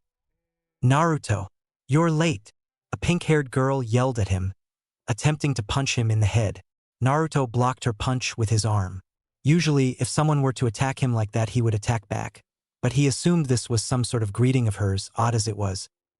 "Apologies," he simply said without feeling, moving away from her and the Uchiha to lean on a tree with his arms crossed. His other two teammates stared at him with surprise in their eyes. They had also just realized that he was not wearing his usual orange jumpsuit. The Uchiha was about to say something when Kakashi showed up. Naruto had been sure to arrive just before their sensei so that he could spend some time training, instead of waiting around. He had sent a Kage Bunshin to watch Kakashi and dispel when he was on his way. "Sorry I'm late. There were these bandits and—" "Naruto, what are you wearing?" Kakashi asked with surprise. 3 sets of eyes turned to Naruto in unison. "Clothes," he replied. He was wearing his usual moss green short-sleeved shirt and black shinobi pants and sandals, but he was also wearing a black trench coat, which housed all of his weapons except for his dual blades which were in the seal on his arm. The trench coat and slouch he was utilizing were to hide the fact that he was taller than his clone had been by a couple of inches, and that he was also more muscular than it had been. He had changed the cloth on his Hitai 8 to a longer black one and tied it around his forehead. "Yes, but what happened to the—" Kakashi made a waving hand gesture in his direction. "Orange." Naruto just shrugged in response. He knew that his clone had acted differently than him, but he would be damned if he acted as brainless as it did. He felt agreement from the QB. "Naruto, are you okay?" Sakura asked, with real worry in her voice, slowly approaching him. He looked to her momentarily, before dodging 5 shuriken that were thrown at him and grabbing the foot of the Uchiha when he tried to kick him. "It's an imposter," the Uchiha yelled, backing away from Naruto with a kunai in hand. Naruto just sighed. "Hataki-sensei, will you please tell Uchiha-san that I am not an imposter?" he said, looking to his sensei. They all jerked at how he addressed Kakashi and Sasuke, while Sasuke continued to try and fight Naruto with renewed vigor. If you can call that fighting. Naruto thought, internally rolling his eyes. Pathetic, he heard the QB add. Kakashi removed his Hitai 8 from his Sharingan and activated it, looking at Naruto with it. "It's the real Naruto," he said with shock in his voice, covering back up his Sharingan. He had thought that it was an imposter as well. But how Naruto knew about the Sharingan and what it could do, he was curious to find out. Kakashi narrowed his eyes, as well as everything else that Naruto was hiding. "I think you have some explaining to do. I think we have a mission to do." Naruto shot back calmly. Their eyes widened slightly in remembrance. They had been so distracted by the changes within Naruto that they had completely forgotten about their first mission. "Right, well, after then," Kakashi said, giving him a serious look. Naruto just nodded and pushed off from the tree to head to Hokage Tower to get their mission briefing. Everyone followed after him, staring at his back tentatively. Well, the Haruno girl was staring at his back tentatively. He could feel the glare from Kakashi and the Uchiha trying to burn a hole in his back. Naruto just sighed internally. This is definitely going to suck, he thought. Good work, everyone, the Hokage told them after their latest mission. He glanced at Kakashi and they had one of their silent conversations which Naruto was able to pick up on easily. They seemed to be having those after every mission briefing. Notice anything? The Hokage's look asked. He had been surprised with Naruto's sudden change as well and had told Kakashi to keep a close eye on him. Only the usual odd behavior. He still hasn't used any real skills yet. Kakashi's answering look said. Think we should test him? That would be best. The Hokage hummed out loud before nodding to himself. Well, I know that it is unusual for a new genin team such as yourselves to do anything but D-rank missions, but you have shown exceptional knowledge and skills, so I think it should be alright to give you a C-rank mission. the Hokage said with a smile. Naruto refrained from rolling his eyes, keeping his face blank. So blatant. He thought to himself. It's a protection mission. Tazuna-san, could you please come in here? The Hokage asked. The man that walked in had a grumpy look on his face with the body of a hard worker that drank and ate just a bit too much. The hair on his head and goatee were both light gray. He pushed the glasses further onto his nose before taking a swig out of the bottle he had in his hand as approached Team 7. What, this is it, kids? He asked with obvious annoyance. Sasuke glared at the man. You'd better be good. Chapter 4. The second they set out from Konoha the next morning, Naruto felt two shinobi watching them from the trees. He decided to wait and see what they were up to before attacking them. Kakashi was keeping a close eye on him, and he didn't want to give away too much yet. He had even finally activated his weight seals so that he would move slower. He knew they were to head east to get to Mizu no Kuni, but decided to walk in the back of the group, hoping to avoid conversation. When they came across a puddle on the road, Naruto saw Kakashi glance at it, signifying that he had noticed as well. Naruto had to decide if he wanted to do anything, or just let Kakashi handle it. By the time Naruto had come up to the puddle, he had deduced that it wouldn't hurt anything if he messed with the puddle a bit. He purposely splashed his foot down onto the puddle. The second his foot touched the surface of the puddle, he shot his chakra out through the bottom of it in the form of a spike. Naruto had the idea from the Chikura no Nawa asterisk that if his chakra could form a rope, it could also form in other ways, and had been practicing. Kakashi turned around the second he heard the splash, to see Naruto take his now wet foot off the puddle. Didn't splash as much as I thought it would, Naruto said in a deadpan voice. By now the rest of the entourage had turned around to look at him. He felt the shift behind him and jumped quickly to where the rest of his group were. As two shinobi rose from the puddle, blood staining their chests. That hurt, you little bastard, they yelled in unison. Oops, Naruto said in the same voice. He felt more than saw Kakashi move from behind him. The next second he was behind the two shinobi. He shoved both of their heads together, knocking them out. He then proceeded to tie them up. After making sure they were secured properly, he turned to Tazuna. Why would shinobi from Kirigakure be here? It almost seemed like they were waiting for us, but if they were after any of us shinobi, they couldn't have known that we would be leaving the village. I wonder who they were after, Kakashi said, seemingly rhetorically. Tazuna had the decency to look ashamed. Couldn't afford more than a C-rank mission? Naruto asked with his back slightly turned away from the group. Tazuna jumped in surprise and then looked down in guilt. We can handle it. We should continue, Naruto said, looking at Kakashi calmly. Naruto knew that Kakashi was thinking about heading back and giving the mission to more advanced Konoha nin. Kakashi stared back for a moment before smiling. Right, we finished the mission, Kakashi confirmed, nodding. They continued on in silence, before coming across a boat waiting for them at the edge of the water. Once on the boat, Tazuna told them about the ruthless and wealthy businessman that was after his life for trying to build a bridge meant to bring trade into the country. So it's all political, Naruto thought.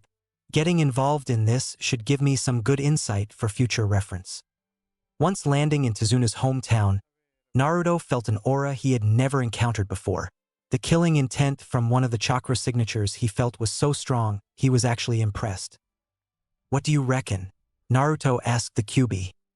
We can probably take him if you go all out, but he's about the level of the one with that damnable eye. It would certainly give yourself away if you engaged him, the Kyuubi responded. Naruto had noticed that the Kyuubi seemed uncomfortable when Kakashi had used the Sharingan on him before to check if he was the real Naruto. So he figured that Kyuubi had a reason to not like that eye, and Naruto knew not to ask him anything. The Kyuubi would tell Naruto if he felt it necessary, but if not, he wouldn't say a word. I may not be able to fight, but if Kakashi engages this guy, it's going to be quite a show. Naruto couldn't help it. He was itching to see what Sharingan no Kakashi could do. With his back to the others, he looked straight at where he felt the chakra signature and gave an evil grin that seemed to set off whoever was there, because there was a shift in the air before what looked to be a large sword came flying at them. Everyone down, Kakashi yelled. While everyone hit the ground, Sasuke taking Tazuna down with him. The The sword embedded itself in the tree next to them and the attacker appeared, standing on it. Naruto got a good look before his heart started racing. He knew who this was from sneaking a peek at Konoha's bingo book. Kirigakure's missing nin Momochi Zabuza, demon of the hidden mist and one of the 7 shinobi swordsmen of the mist. He looked down at the sword the man was standing on, curious to see what one of the most famous swords in all the countries looked like. It was a massive cleaver with a hole near the end of the blade. Although there was information on some of the 7 swordsmen, it was only the ones that became missing nin, and there wasn't really much on the swords. Kakashi didn't know how, but he knew that Naruto was no genin-level shinobi, even barring the QB inside of him. He did not, however, know what his actual skill level was, so he was not going to let him get involved in this fight. He gave Naruto a look that was usually used by ANBU to silently communicate orders saying, "Protect the others," not even slightly surprised when Naruto nodded and moved to stand near the other 3. Kakashi looked back to Zabuza, trusting Naruto keep the others safe, and lifted up his Hitai 8 to reveal his Sharingan. "Wow, I'm honored." Using the Sharingan right away, Zabuza said with excitement. Naruto could tell that the man was smiling under the bandages covering the lower portion of his face. He felt Sasuke jerk beside him in surprise. So the Uchiha had never heard of Kakashi before. He doesn't even bother to learn who the strongest shinobi in the village are. Naruto thought to himself, stopping the eye roll that threatened to break his blank stare. He felt the moment Kakashi and Zabuza released their killing intent, ready to fight. Zabuza's killing intent was laced with madness that made a shiver of anticipation run down Naruto's spine and a malicious smirk form. This had been what he was waiting for. A real fight to the death fight. "Let's see what you've got, sensei," Naruto thought to himself, elated. He felt Sasuke shaking next to him, realizing it was probably the first time the Uchiha had felt such strong killing intent before. Naruto shifted just enough to bump into him. When the Uchiha turned a questioning look to Naruto, he raised his eyebrow at him. It seemed to work, because the Uchiha stopped shaking and put a serious look of concentration back on his face, getting into a defensive stance. Zabuza used Shunshin no Jutsu asterisk from the tree to on top of the water near to them, holding a ram seal with one hand across his chest and one in the air. Naruto heard him say Kirigakure no Jutsu asterisk before the entire area was covered in mist. Naruto closed his eyes, knowing they were useless in the mist.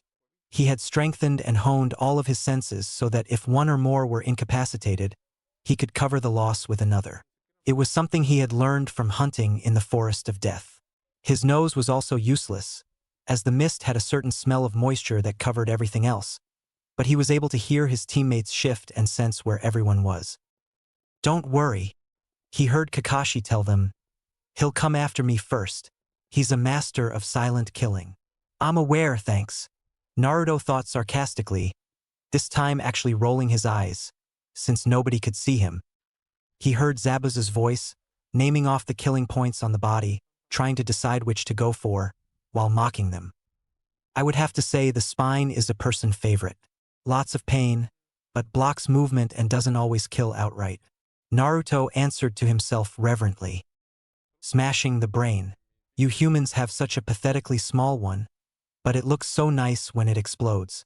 The QB supplied back. "But that's no fun.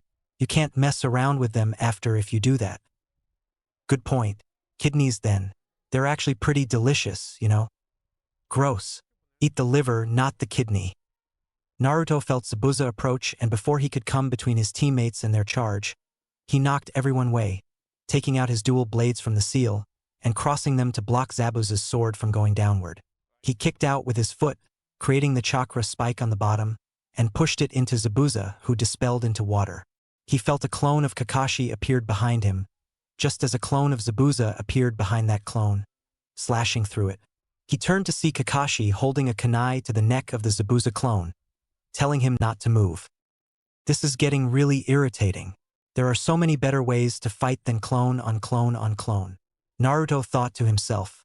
He didn't move when he saw another Zabuza move behind Kakashi and dispel the clone that Kakashi was holding.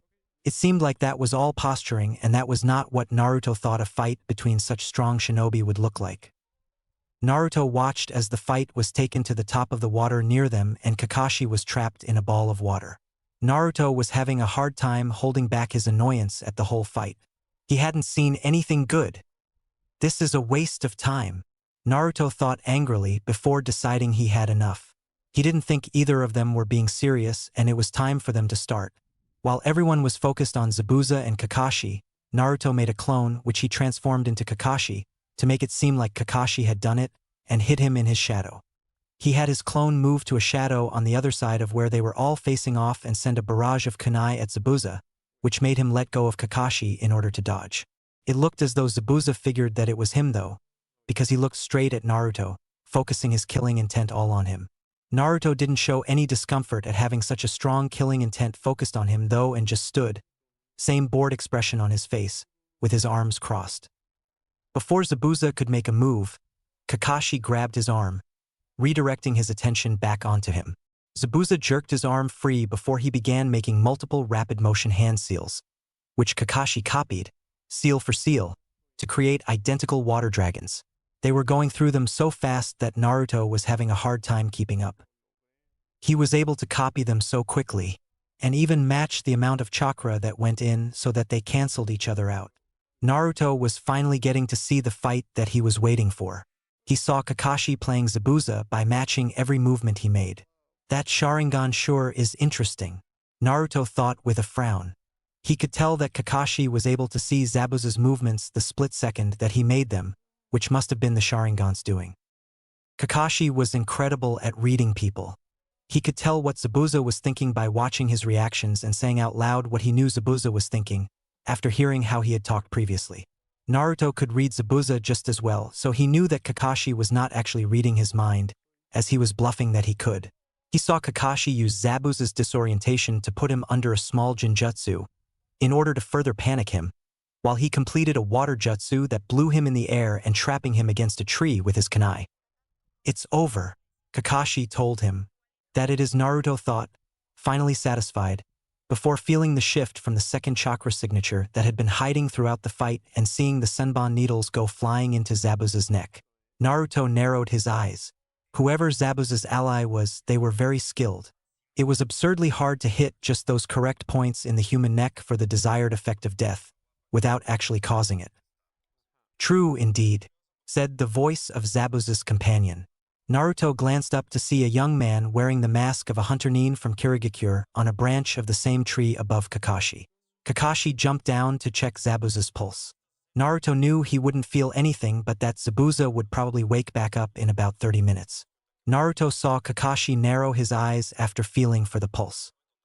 As Kakashi moved away from Zabuza, his young companion used Shunshin to land next to the body, picking it up. Thanks for your help. I will be disposing of the body now. Farewell, he said, using Shunshin to leave.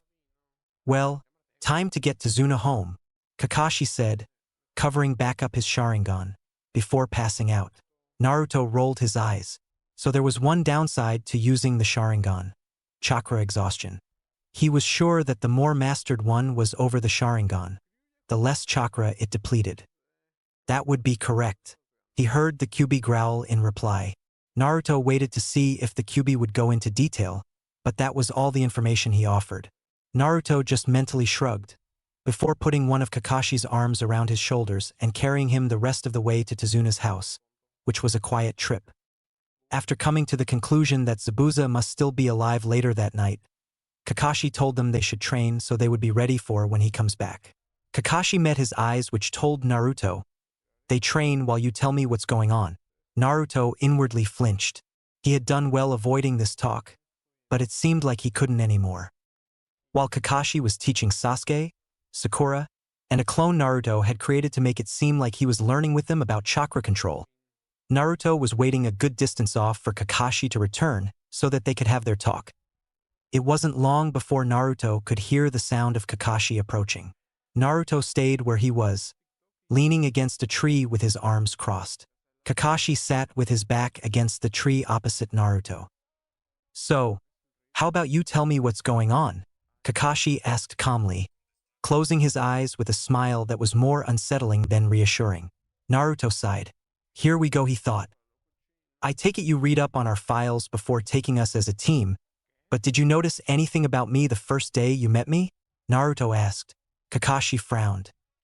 I did notice something seemed off about you, but I didn't wonder too much about it. Kakashi replied honestly. You thought it was the QB that made me seem off. Naruto stated more than questioned. The only sign that showed Kakashi's surprise was the slight widening of his visible eye. The traitor Mizuki told me about it when he had me steal the scroll. Ah, it was the first time I had actually observed you, so yes, I thought it was the QB. Kakashi replied. Now Naruto knew that Kakashi was not able to tell that he had first met a clone. He appreciated Kakashi being straight with him, but he could not offer the same back. All he could give half-truths to make his story sound more plausible. Remember when I said that I was going to become the Hokage? Naruto didn't know for sure if his clone had told this to Kakashi per se, but he knew his clone was spouting it off to anyone who would listen, so he figured Kakashi was one of the people he had made that promise to. Kakashi just nodded his head in affirmation. Well, it's hard to become a Hokage when everyone despises you, you know? Naruto said, as if he was just stating some random fact, not something as personal as it was. Naruto noticed Kakashi flinch. I didn't know why the villagers acted the way they did at the time, but I knew that they didn't like me. It seemed like they disliked me even more when I showed that I had intelligence of any kind. Kakashi's eye widened in understanding. You acted that way to make the villagers believe that you weren't a threat, Kakashi stated in awe. Naruto nodded. The plan was for me to continue to act that way until I made Genin. That was where I would start showing, little by little, what I was actually capable of. But I didn't see the point in continuing to hide my intelligence after graduating, so I stopped that once I knew I was on a team. As a shinobi, the village puts its trust in you to protect the village. It was once I was an actual shinobi that I could start proving myself to the village. I wanted them to acknowledge me, but I couldn't start doing that until I showed the village that I was willing to risk my life for their sake. Naruto was hiding his discomfort at having to talk so much. He knew how well Kakashi could read people, so he was doing his best to tell him mostly the truth. He was just lucky that Kakashi didn't know him during his time in the academy. He was sure he wouldn't get away with such a story if that was the case. Kakashi was nodding his head sympathetically. That makes sense. You would act the way you did in public, but in private you would be training and getting stronger in preparation for when you graduated. So, how strong are you? Kakashi asked in curiosity, once again smiling. Naruto just shrugged. The clone Naruto created didn't feel like learning how to walk up trees with chakra when he already knew how. So he just sat at the base of his tree, eyes closed with his hands behind his head, relaxing. He could sense the steady hum of chakra Sakura was controlling through her feet, which told him that she already knew how to do it and had excellent chakra control. He could hear Sasuke struggling with keeping a constant flow through his feet. However, after a while, he could feel their glares on him. How do you expect to get any better if you can't control your chakra, Naruto? Sakura asked him after she felt she had the process down. Naruto ignored her, feigning sleep. He probably just doesn't want to embarrass himself with his lack of control. He probably couldn't even go a step without falling. The Uchiha said smugly. Naruto's eyebrow twitched, but he ignored the jibe. Sasuke was the one without control, not him. Naruto felt Sakura sit next to him. Hey Naruto, what happened? Why are you so different from how you were in the academy? Sakura asked him straightforwardly. Naruto opened his eyes and looked at each of them in turn. Sakura was shifting uncomfortably, in obvious hesitation. Sasuke had a deep frown on his face, arms crossed. It seems they had both been thinking about him, which was odd in his opinion. His clone must have been worse than he had thought. He was not used to people wondering about him unless it was about him being a threat, but it didn't seem like that was what was bothering them. Naruto sighed. He put his arms down and sat up, looking at them seriously. Sasuke came to sit with him and Sakura. Look, I don't know if you guys have realized it or not, but I'm not really all that popular in the village. Naruto started. It's because of your pranks, Sakura stated plainly. If you think that, you aren't as smart as you seem, Naruto replied in annoyance. He needed to calm down. Even if he objected heavily to it, this was his team for the time being, and in order for him to advance he needed to get past the stage, and the only way to do that was work with this team until he got promoted. "Excuse me?" Sakura asked angrily, eyes narrowed. Sasuke's eyes were also narrowed at him. "Sorry, I didn't mean that." Naruto apologized, but it was obvious he wasn't serious in his apology. "From as far back as I can remember, even before I started doing those pranks, the villagers didn't like me. They seemed to think I was some sort of troublemaker. So, since they saw me that way, I decided to just go with it." Sakura and Sasuke's eyes widened in surprise. "Do you know why they treated you that way?" Sasuke asked. "As far as I can tell, it had something to do with my birth, but that's as much as I know," Naruto replied. They could not read him like Kakashi could, so he could lie all he wanted, but he figured coming as close to the truth without actually saying it was the best option. "So, that was all just fake then? How you acted when we were in the academy?" "All of it?" Sakura asked in surprise. Naruto just nodded his head. "So what? This is the real you?" Sasuke asked. Naruto nodded his head again. "But why stop acting like that now?" "Well, I'm an adult now, aren't I? I'm a shinobi of the leaf, and now that I'm a genin, I can start proving myself to the village, so that they can acknowledge me for who I truly am, not for what they see me as." He was startled to see admiration flash in both of their eyes, as well as understanding in Sasuke's. "Besides," Naruto continued, "don't I make a better teammate now than if I acted the same as I did during the academy?" "Definitely," Sasuke and Sakura replied in unison with smiles on their face. "That doesn't excuse you from training," Sakura added seriously. Naruto looked from her to Sasuke, who had a look of agreement on his face, before shrugging his shoulders and flipping backwards onto the tree using his hands, landing feet first. He then slowly walked his way up the tree and flipped off, landing on his feet once reaching the tallest branch. Both Sakura and Sasuke looked at him in amazement. "How long have you known how to do that?" Sasuke asked angrily. Naruto just shrugged his shoulders in response. "Want me to teach you?" he asked Sasuke seriously. Sasuke stared at him for a moment, thinking it over, before nodding his head. The rest of the day Naruto taught Sasuke how to control his chakra enough to climb up the tree.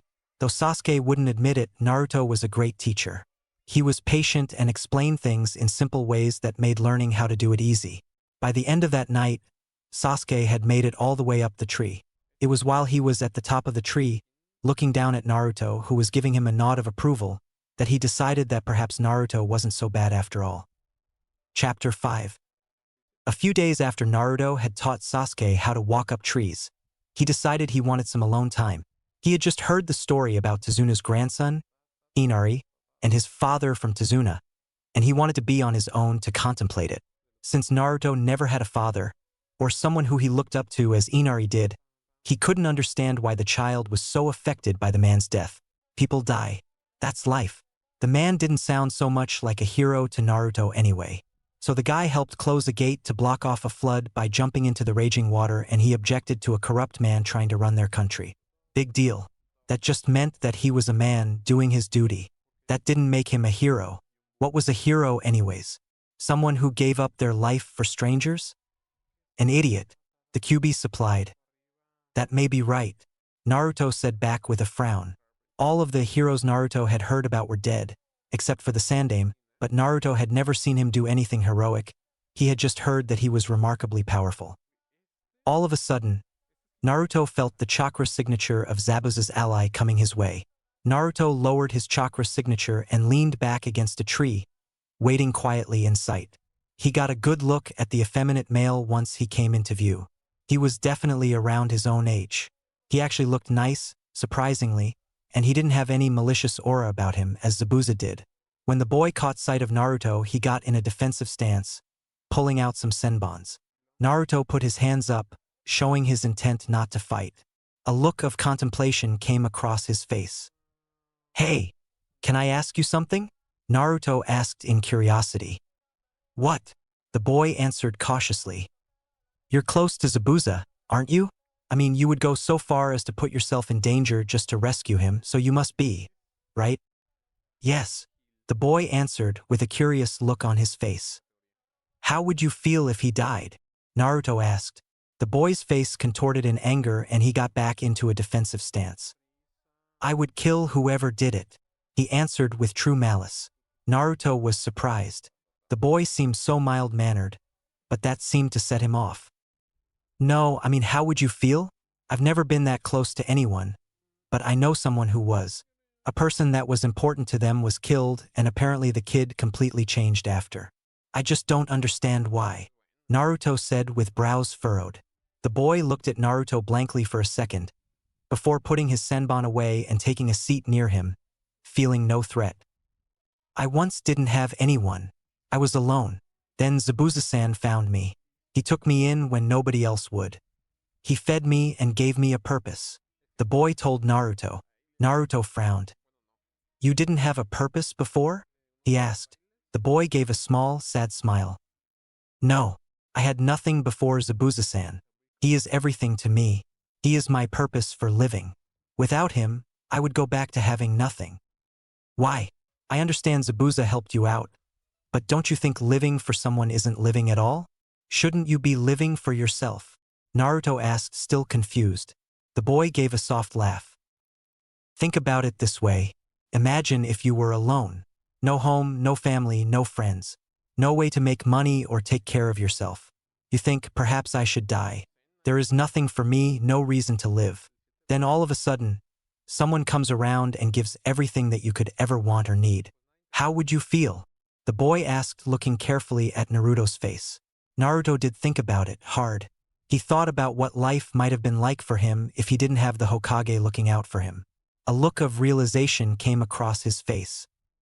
I would feel that I owed my life to that person, and I would try to return the kindness they have shown me. Naruto began looking at the Sandaime in a new light. He had never really thought about it, but the Sandaime really had helped him out more than he realized. He would have grown up on the streets with no money for food or a place to live without his help. Every day would have been a struggle for survival. Instead, the Hokage gave him a place to live, money for necessities, and taught him what he needed to know in order to get stronger. Exactly, the boy said, giving Naruto the same small smile. I still wouldn't think that I had nothing if that person died though. Naruto continued with a look of deep thought upon his face. I would live for the both of us because that person gave me a reason to live, so I shouldn't waste what they gave me by giving up. The boy looked shocked at Naruto's response. It seemed that he had never thought about that before. He gave Naruto a genuine smile. It was so warm that Naruto felt slightly uncomfortable. Nobody had given him such a smile before. You're right, the boy said. Hey, what's your name? Naruto asked him. The boy looked surprised. Haku, he replied. All right, Haku. I'm Naruto, and for your help, I'm going to give you mine. It's only fair. I'm pretty good with medical ninjutsu, so I'll help heal Zabuza for you. Haku gave Naruto a shocked and suspicious look. Why would you do that? He's your enemy. No, he may be Kakashi's enemy, but he is not mine. In fact, there is something I want to ask him as well. If you don't trust me, you can keep a senbon to a vital point while I do it, and any sign that I might not be truthful, you can kill me. Hey, you can't decide things like that without discussing them with me first. He heard the Kyuubi bellow at him. It'll be fine, Naruto replied. Haku stared at him for a few minutes, before nodding. He didn't know why, but he felt an intense feeling of calm and trust around this Konoha shinobi. Naruto gave a small nod of his own to Haku. Great. When would you like to start? He asked Haku. Now, if you have the time. But I warn you, I will have to blindfold you on the way there and back. You understand, right? Haku asked him seriously. Of course, Naruto replied calmly. Haku didn't completely trust him, which was smart. If Naruto knew the way to their base, he could just bring his teammates there later if he decided to change his mind. Haku took off the obi around his waist and tied it securely around Naruto's eyes.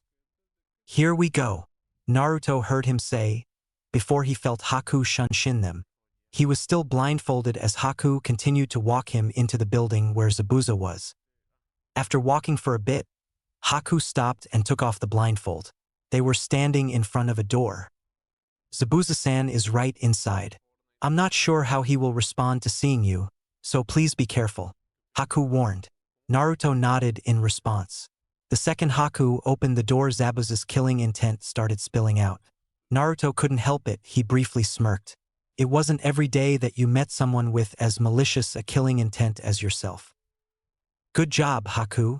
You brought me the brat to kill, Zabuza said, glaring at Naruto. Naruto just stared back blankly. Nope.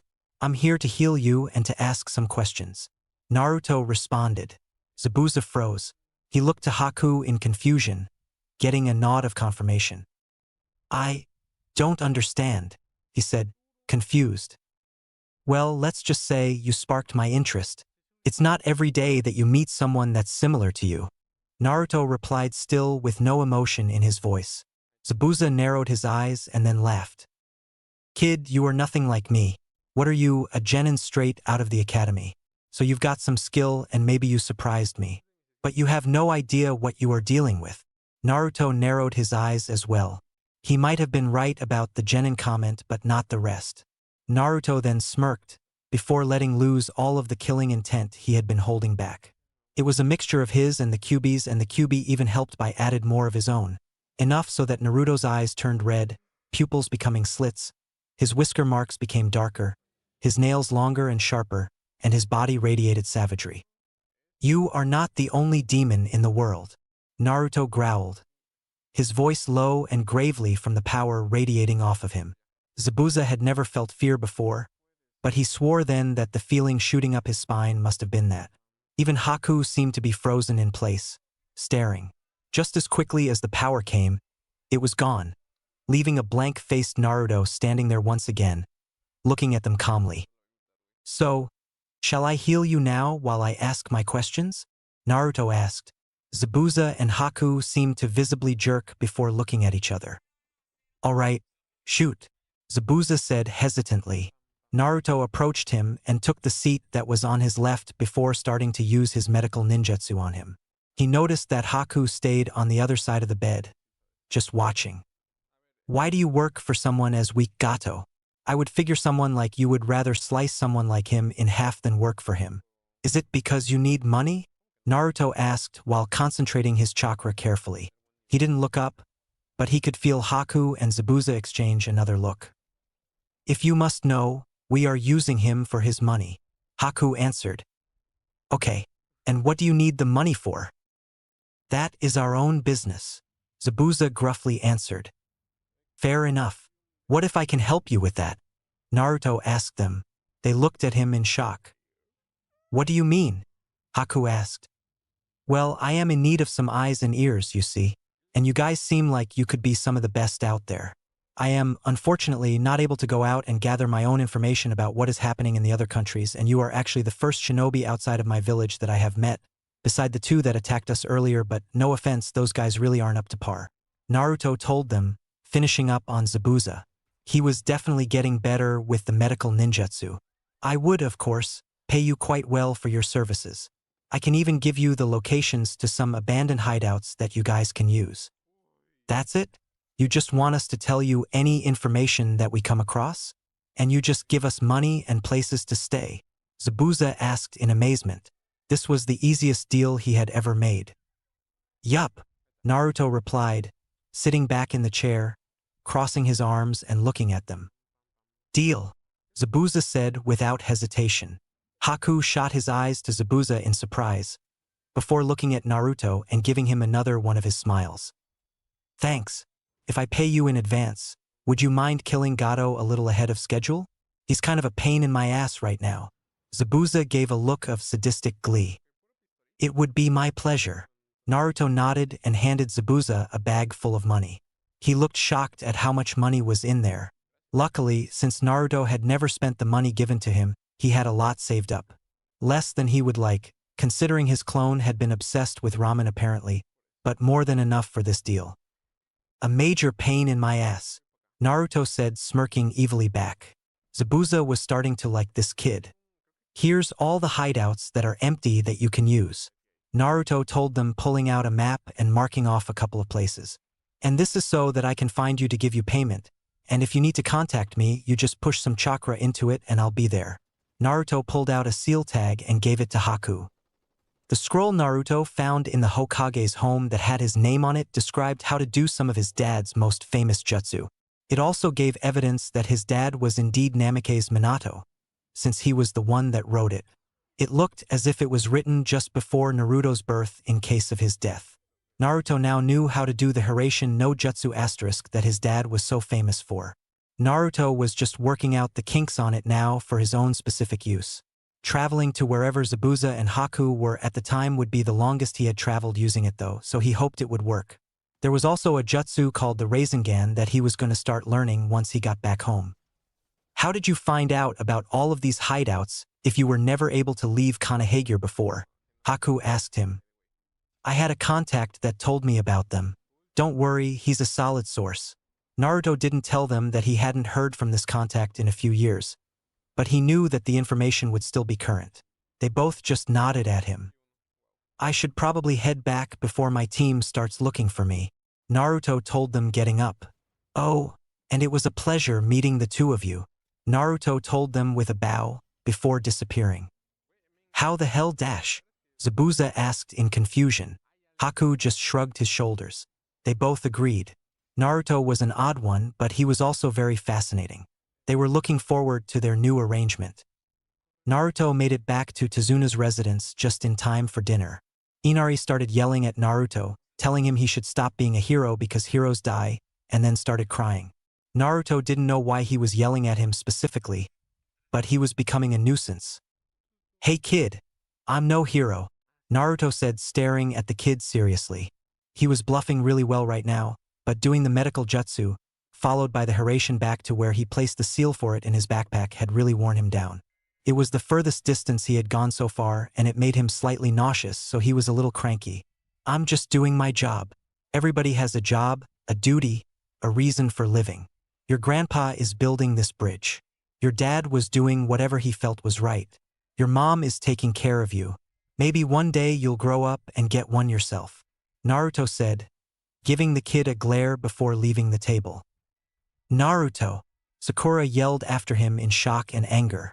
Inari stared down at the table dumbfounded, before running off to his room, still crying. Naruto was so exhausted from the day before that he was still asleep when the rest of his team and Tezuna were ready to go to the bridge the next morning. They decided to leave him since something seemed to be bothering him, judging from his attitude the night before, and they didn't feel like getting in the middle of it. They figured he would just catch up when he awoke. An hour later, Naruto awoke with a jerk, feeling two malicious auras entering the house. He didn't feel any chakra, so they had to be some other sort of assassin. Naruto got up and dressed quickly, before melting into the shadows, to see who was coming. Samurai? Naruto asked the Kyuubi, looking at the two men who were standing over Inari's mom in the kitchen. Looks like it, the Kyuubi confirmed. Naruto could tell that Inari was standing just outside of the kitchen where the two men and his mother were. Naruto wanted to see if Inari would man up and protect his mom, or if he would let her be taken away. He figured that if the kid let his own mother be taken, then he was worthless and beyond help. But if the kid stepped up, Naruto would help out. Just as the samurai were about to leave with Inari's mom, Inari finally came out of hiding, yelling at them. Stop! You can't have her. You'll have to go through me first. Inari charged at them with all the courage he could muster. Before Inari reached the samurai, who had their swords out ready to strike the kid, Naruto jumped out of his shadow and knocked them out, hitting them with the butt of his blades against their temples. He would have killed them, but the kid didn't need to see that. He was just a regular kid, not a shinobi, so his life shouldn't involve death and violence. After he tied them up, he turned to the brat. Good job, kid. You were able to protect her until I could get here, Naruto told him. Do you think you can keep taking care of her while I find your gramps? Of course. I'll do a good job and make you proud, Inari yelled after Naruto, as he was leaping away in the trees. Make yourself proud, Naruto called back in response. He hoped that he didn't miss any action on the bridge, and he wasn't disappointed. It looked like Gato and his army had just arrived. Naruto could sense Zabuza and Haku hiding just off the bridge near Gato's army. He was waiting to see if they would hold up their end of the bargain. He really didn't want to kill them. He would, of course, if it came down to it, but he kind of liked the pair. It sounded like Gato was yelling something about giving up building the bridge or die. He also mentioned the assassins sent to kill his daughter and grandchild. Oh, sorry.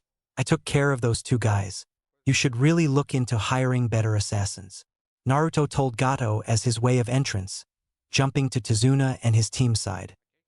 Zabuza, kill them, Gato ordered angrily. Zabuza and Haku, who was no longer wearing his mask, appeared on the bridge next to Gato. That was the hunter Nin, but he's so young. He heard Sakura say, "You know, I think I would rather kill you," Zabuza said, before slicing Gato in half. Naruto heard Sakura gasp next to him. "Maybe not. Better assassins don't seem to want to listen to you," Naruto said to the corpse of Gato, as the two pieces of him fell to the ground. Before any of Gato's army could attack Zabuza and Haku in revenge, they used Shunshin to appear on either side of Naruto. Kakashi hadn't been expecting it and was caught off guard. "Our job is done here. The rest is up to you. See you around, kid," Zabuza said, looking at Naruto.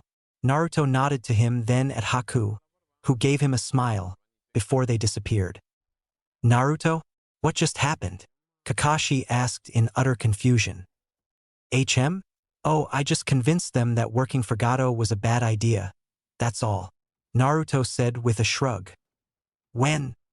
"Yesterday," Naruto replied nonchalantly. Tazuna and his team couldn't believe that Naruto had actually convinced Zabuza to leave, and without fighting Kakashi again. "I think we have something a bit more important to worry about," Naruto told them, shifting his eyes to the now jobless and very enraged army. "Right," Kakashi said. "This is going to be slightly difficult." "Not to worry. We're here to help." The group looked to find Inari leading all of the villagers, who looked ready to fight. Gato's group didn't look so bloodthirsty now that they were actually up against another army. They were actually looking quite unsure. Naruto looked between the two groups with a frown. Gato's army looked only slightly trained, but they had some nasty-looking weapons. The group Inari was leading was all the untrained villagers, some with only sticks. If they were to fight, there would be lots of casualties. It would be a damned massacre, even with the help of Team 7. If he really wanted to be anyone with power, he needed to be good at politics, which was about utilizing the power of minds and words. He needed this fight to end without bloodshed, which meant he needed to make some sort of impressive speech. He just hoped that it would work. Why continue to fight when you have no reason to? Naruto's voice while addressing the leaderless army carried to everyone on the bridge. The man who hired you is dead. You will get no more work or money from him, and if you fight these villagers, there will continue to be no money for your country. If you want jobs and to make this country better for you and your families, you should help build this bridge with your neighbors. You will once more have a purpose, a job, and be a part of history. You will all be known for helping make this country a better place, instead of being known for trying to destroy its future. Even to Naruto's ears it sounded like the lamest thing he had ever said, but he needed to establish himself here. If this worked, he would be one step closer to renown. "I think I'm going to throw up," the Kyuubi said. It actually sounded like he was gagging a little. "Oh, shut up," Naruto responded in humiliation. Chapter 6. Team 7 was finally to leave Nami no Kuni and make their way home. Naruto was still amazed that the ridiculous speech had worked. He figured that Gato's army was just made up of uneducated idiots used to listening to people that sounded smarter than them, and that's why they listened to him. They had even agreed to help finish the bridge. "Oh look, the hero is here," Kakashi said when Naruto stepped out of Tazuna's house, ready to leave. "Good morning, Mr. Hero. Please make sure all the bad guys leave us alone on our way home," Kakashi called to him. Sasuke and Sakura started snickering. "Fuck off," Naruto growled back, walking past them towards where the boat was waiting to take them back. He heard them snicker louder behind him. "You know, they have a point. Think of the amazing fight you would have been in if you had just kept your mouth shut and let things happen," the Kyuubi commented. He was right, of course. All Naruto did on this mission was talk, if you don't count blocking Zabuza's sword once, or stabbing those so-called shinobi twins with his chakra. And it was his first ever A-rank mission and his first time out of High no Kuni. Naruto held back a sigh at the missed chance for a good fight, but it was better this way. He was still able to keep his skills hidden, and it looked like Kakashi wasn't paying as much attention to him anymore. Not only that, but he now had 2 spies working for him. Who knew that words could be so useful? Once Team 7 had reached the boat, they saw Tazuna standing there, waiting for them. He gave them all a big smile and thanked them profusely for all of their help. He gave Naruto extra thanks. "So, do you know what you are going to name the bridge yet?" Sakura called back to him as the boat started moving away. "The Great Naruto Bridge," Tazuna yelled back with a smile. Team 7's eyes shot to Naruto and he saw their mouths start to open. "Don't!" Naruto snapped at them and the Kyuubi, who had started to say something as well, angrily. They began snickering again, but didn't say anything else the entire way home. Once they got back to Konoha, he immediately took off to his apartment before they could even think about saying anything else to him. They could give the damn mission report on their own. He was done being around people for a while. The next morning, he sensed Sasuke outside of his apartment. The Uchiha had been pacing in front of his door for a couple of minutes, seemingly contemplating whether or not to knock. Team 7 should have the day off, considering their mission had been a higher-ranked one. Naruto sighed and got dressed, hiding all of his scrolls and books in the seal on his arm before walking to the front door and opening it. He saw Sasuke in the doorway, his hand flying behind his back as if he wasn't about to knock. Naruto raised an eyebrow at him in question. Sasuke furrowed his brows and cleared his throat nervously before speaking. "I was wondering if you would like to spar," Sasuke said haltingly, as if confused as to why he was asking. Naruto was about to shoot him down since he knew the Uchiha was below him in skill, and it would just be a waste of his personal training time to agree, but he stopped before answering. He didn't actually know how much skill the Uchiha had, and learning how to fight someone with a Sharingan would definitely be beneficial. He could also feel the potential the Uchiha had. It would be nice to have a sparring partner that was near his level once the Uchiha gained more skill. He could just send his clones to train while he was with the Uchiha anyways. "Sure, why not?" Naruto instead responded with a shrug. Sasuke looked at him in surprise, as if he was expecting Naruto to refuse. He then nodded and moved out of the doorway for Naruto to exit. After locking the door, he followed Sasuke to Team 7's usual training ground. "Was there anything in particular that you wanted to work on?" Naruto asked Sasuke once they reached their destination. "Everything. I need to get better at everything," Sasuke replied bitterly with a frown. Naruto was surprised. The Uchiha was really serious about getting strong and knew that he was lacking. "Why?" Naruto asked, actually curious. "I am nowhere near close enough to kill that man," Sasuke replied with malice in his voice. "Which man?" Naruto was confused. "Uchiha Itachi." Sasuke said the name with so much venom that Naruto could almost see the hatred coming off of him. Naruto was even more confused. Why Uchiha Itachi? Didn't Sasuke know the truth about his clan? "Because he killed your family?" "Because he massacred my family," Sasuke yelled. Naruto had never seen the Uchiha show so much emotion before, but he didn't miss the spark of madness forming behind his eyes.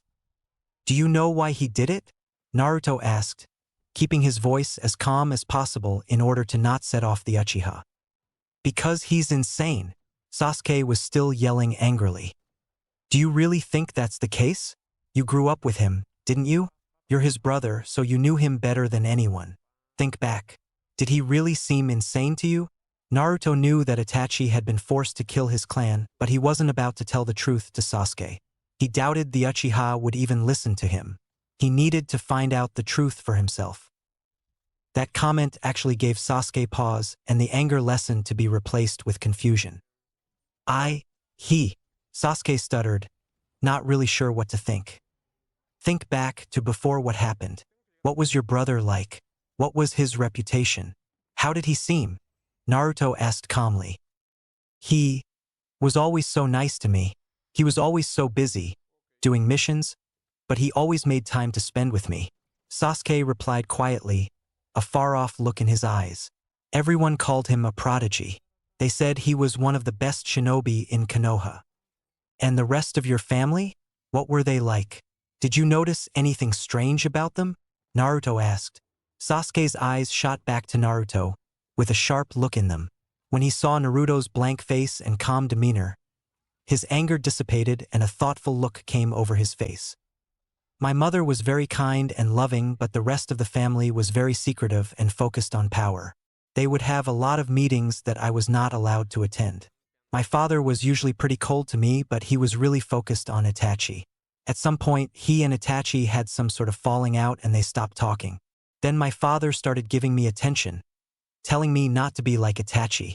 Sasuke then remembered a time when he had overheard an argument between Itachi and his father, where his father accused Itachi of being more dedicated to Konoha than the Uchihas, as if they were separate. Naruto could see the myriad of emotions and thoughts on Sasuke's face, ending again with confusion. "I don't understand," Sasuke finally said.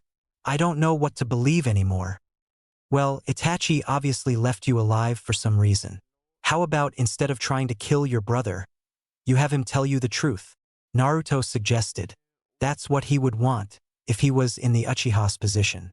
He saw Sasuke frown, then nod, looking back up at Naruto with a look of determination. "You're right. I've been so focused on getting revenge that I didn't even stop to think why Itachi did it. But I do want to know, right? And in order to do that, you need to get stronger so that you can face your brother." Naruto finished for him. Sasuke nodded, feeling a bit odd. For so many years, he had been harboring this hate and vengeance within him that it felt strange for it to be gone. Naruto knew about the madness that threatened all the Uchiha, so he knew that even if it had currently left Sasuke, that didn't mean it couldn't return in some other form. "Look at you, talking again instead of fighting. If I didn't know you were actually strong, I would say that you use words to hide your lack of skill." The Kyuubi mocked. He was, in truth, amazed at his Jinchuriki's ability to control people by just speaking to them. It didn't look like the kid realized it, but that was a rare and incredibly powerful ability. Naruto ignored the Kyuubi and focused on Sasuke. The Uchiha was looking anywhere but at him and looked exhausted. He supposed that it was a lot for the Uchiha to take in, believing something for years then finding out that it may not be true. It didn't look like he was up for that spar he had wanted before. "How about we get something to eat?" Naruto didn't know why he asked, but he had a feeling that the Uchiha didn't want to talk anymore, yet didn't want to be alone either. Sasuke just nodded his head. Naruto remembered seeing packets of dango in Sasuke's bag on their way to Mizu no Kuni, so he led Sasuke to a dango stand figuring he must like them. Once they had taken a seat at the bar, he had Sasuke order whatever he wanted. Naruto refrained from getting anything himself, noticing the glares he was getting from the people behind the counter and not wanting to have food that they would undoubtedly mess with. After their order had been taken, Sasuke turned to Naruto in confusion. "Why didn't you get anything?" he asked. "I ate already," Naruto replied with a shrug. Sasuke frowned and looked around the shop. He noticed the glares people were sending Naruto's way, some people even getting up and leaving. He even noticed the shop owner glaring at Naruto after placing Sasuke's order in front of him. "So this is what you meant earlier?" Sasuke asked him, referring to when Naruto's clone had told them about the villagers not liking him. Naruto just tilted his head in agreement. "Did you not order anything because they would do something to your food? Does this always happen?" Naruto didn't respond, instead just placing his elbow on the counter and resting his head on his hand, looking at the ceiling. Sasuke was starting to get angry. Naruto said it had something to do with his birth, so it wasn't anything he could have stopped or anything he did personally. Sasuke opened his mouth, ready to berate the people in the shop, when he was interrupted. "Naruto, Sasuke, what are you two doing here?"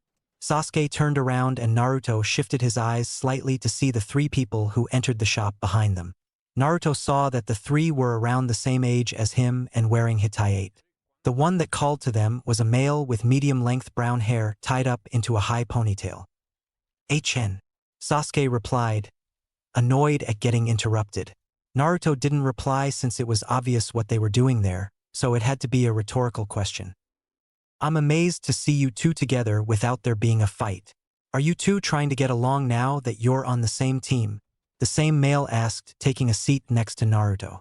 The female in the group took a seat next to Sasuke and started flipping her long blonde hair that was also tied up in a high ponytail over her shoulder, in what Naruto figured to be a flirtatious manner, towards Sasuke while shooting a glare at Naruto. Naruto saw Sasuke frown in annoyance at his still untouched food in front of him. The other large brown-haired male of the group took the seat on the other side of the ponytailed male. Naruto figured that perhaps they were friends of his clone since they seemed comfortable with him, except for the blonde. "I think we get along pretty well," Naruto told them with a shrug. The three stared at him in shock, before looking in question at Sasuke, who just grunted in agreement. "Wow, Naruto, being a genin really made you grow up a lot, didn't it, Shika?" the large male said in awe. Naruto turned to look at him, catching the look of confused contemplation on the ponytailed male's face. "That it did, Choji," he replied, eyes narrowed. "Ah, so this was the new Ino Shikacho team." Naruto had to be careful. He could see the intelligence in the Nara's eyes, and the way he was looking at Naruto was making him slightly nervous. This kid was smart and probably already figured out that Naruto was acting too differently from before for it to be just from becoming a genin. "Come on, Naruto. I'm not hungry anyways," Sasuke said, leaving some money on the counter and getting off his stool. Naruto followed him out. He could feel the eyes of the Nara intently on him as they left. He had a feeling he would be seeing him again very soon. After leaving the shop, Naruto followed Sasuke back to their usual training ground.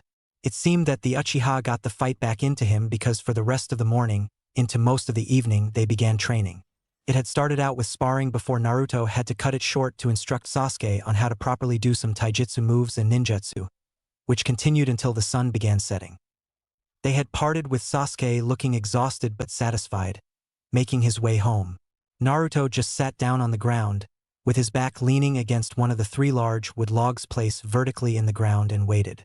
He only had to wait half an hour before the Nara showed up. Naruto was glad to see that he was alone. "You want to tell me what's going on?" Shikamaru asked, using the log on Naruto's right to lean against as he sat down. "Not really, but I have a feeling that if I don't, you're going to try and figure it out on your own, which might make things worse," Naruto replied. "You're not the same Naruto that was in the academy. You didn't even recognize us earlier." Shikamaru was looking annoyed, perhaps because he couldn't figure out what was going on and the Naras don't like not knowing things. Naruto had to really think. If he didn't tell the Nara something believable, then he would probably start poking around or worse, asking questions of others which would bring attention to him. But he couldn't use the same story he told Kakashi because apparently the Nara already knew that it wasn't really him before, so saying he was putting on an act wouldn't fly. He really wished he hadn't been in the same class as this guy. "I'm not the same, no, but it was Naruto that you knew," Naruto replied calmly. "A clone," Shikamaru stated without surprise. So he had already figured that much out. He is probably just confused as to how and why I did it then, Naruto thought. There really was no other way but to tell the truth, and he really hoped that the Nara wouldn't go running and telling everyone once he did. He didn't seem the type, but you never know. The Hokage wanted me to attend the academy, but I had already started learning on my own. I thought it would be a waste of time and training if I were to go, so I created a clone to go in my stead, Naruto told him nonchalantly. "Seems you do well learning on your own, since you could create an advanced, self-sustaining clone," Shikamaru stated, suspiciously. "Have you ever read through the books in the library? They hold an immense amount of knowledge and jutsu. Not in the civilian and academy section of the library. You would need to get into the Jonin level section for something like that," Shikamaru pushed. Naruto had to be very careful about what he said now. This was a Nara he was talking to, and the only reason he was able to access high-level information was from essentially stealing the jutsu they were known for and modifying it. "Look, I've already figured that the reason you did this and how you made the clone is something that you would get in trouble for, and I really don't care. I won't say anything, because I can tell you didn't do it to endanger the village in any way. So why don't you just tell me the truth?" "Mendo Kusai." Naruto could tell the other was getting tired of his hesitation. "Fine, if he wants the truth, then I'll give him the truth," Naruto thought, getting annoyed. There was no way to get around this guy, so no more beating around the bush. "Since my dad, the Yondaime, sealed the Kyuubi inside of me the day I was born before dying. The villagers act as if I am the Kyuubi and they fear and hate me. They seem to really get offensive when I show that I have any intelligence, so I have to sneak around to get any information. I learned how to do Fuinjutsu and I used it to create a method of being able to travel in the shadows, which is how I was able to access the higher-level sections of the library and why I thought it would be a waste of time going to the academy, because I already had skills and knowledge that far surpassed anything that they taught there. It was also through the use of a bunshin created from 2 nature manipulations and fuinjutsu that I was able to create the self-sustaining clone. Shikamaru blinked slowly, a blank look on his face. I see, he finally said, looking at the ground frowning. The way the villagers treat you, your birthday, your resemblance to the yondaime, the Hokage's interest in you, it all makes sense now. You're the only one to notice, Naruto said with a snort, rolling his eyes. Apparently, Shikamaru replied with a smirk. You know, I was friends with that clone of yours back in the academy, but I think I like the real you better. You ever play shogi? Nope, though I've read how to. Naruto responded with his own smirk. We should play some time. I have a feeling that you would actually be a challenge, Shikamaru told him. Naruto's smirk grew wider and he nodded. Then you can tell me how you were able to create that method to travel in shadows. Naruto's smirk vanished as he watched Shikamaru get up and leave the training ground. Naruto had interacted with others more than he was comfortable with this particular day, but there was still one other person he had to speak with. In fact, it was the only person he had intended to meet that day. He had initially wanted to go into the forest and train with the clones until the evening, then go visit the Hokage, but Sasuke showing up had really messed up his schedule. So Naruto begrudgingly made his way to the Hokage Tower.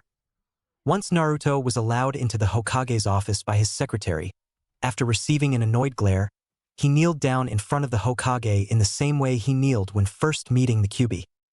Hokage-sama, Naruto said in greeting while still remaining kneeled. Naruto, is there something you wanted? The Sandaime asked, looking at Naruto in confusion. When Naruto was in the academy, he used to come and visit him all the time, and he would never refer to him as anything other than Gigi. He had looked at Naruto as if he was another grandchild, since he acted as if he was. After Naruto had become a genin, he seemed to have changed and withdrawn from the Sandaime. He would not admit it out loud, but he missed having Naruto around. He used to actually look forward to Naruto's visits. Naruto did not say anything, only slightly cocked his head to the side.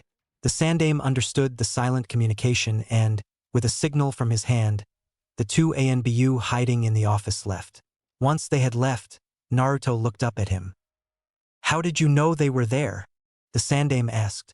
Naruto never seemed to know that they were there before, but now, he seemed to know when they were there and when they left. I believe I owe you an apology and an explanation, was all Naruto said. The Sandaime blinked in surprise. Please go on, the Sandaime said, gesturing with his hand to the chair next to Naruto. Naruto nodded and got up, taking the offered seat. First, I would like to apologize for deceiving you, Naruto started, frowning. The Sandaime's eyes widened and he opened his mouth to say something, but was cut off by Naruto raising a hand. Please, let me just say everything I need to first, because there is a lot to say and not all of it is good. But I feel if you hear the entire story, you will understand. The Sandaime frowned, but nodded his head, gesturing for Naruto to continue. A very serious look came over his face. A look that he reserved for when he was discussing sensitive and very important matters.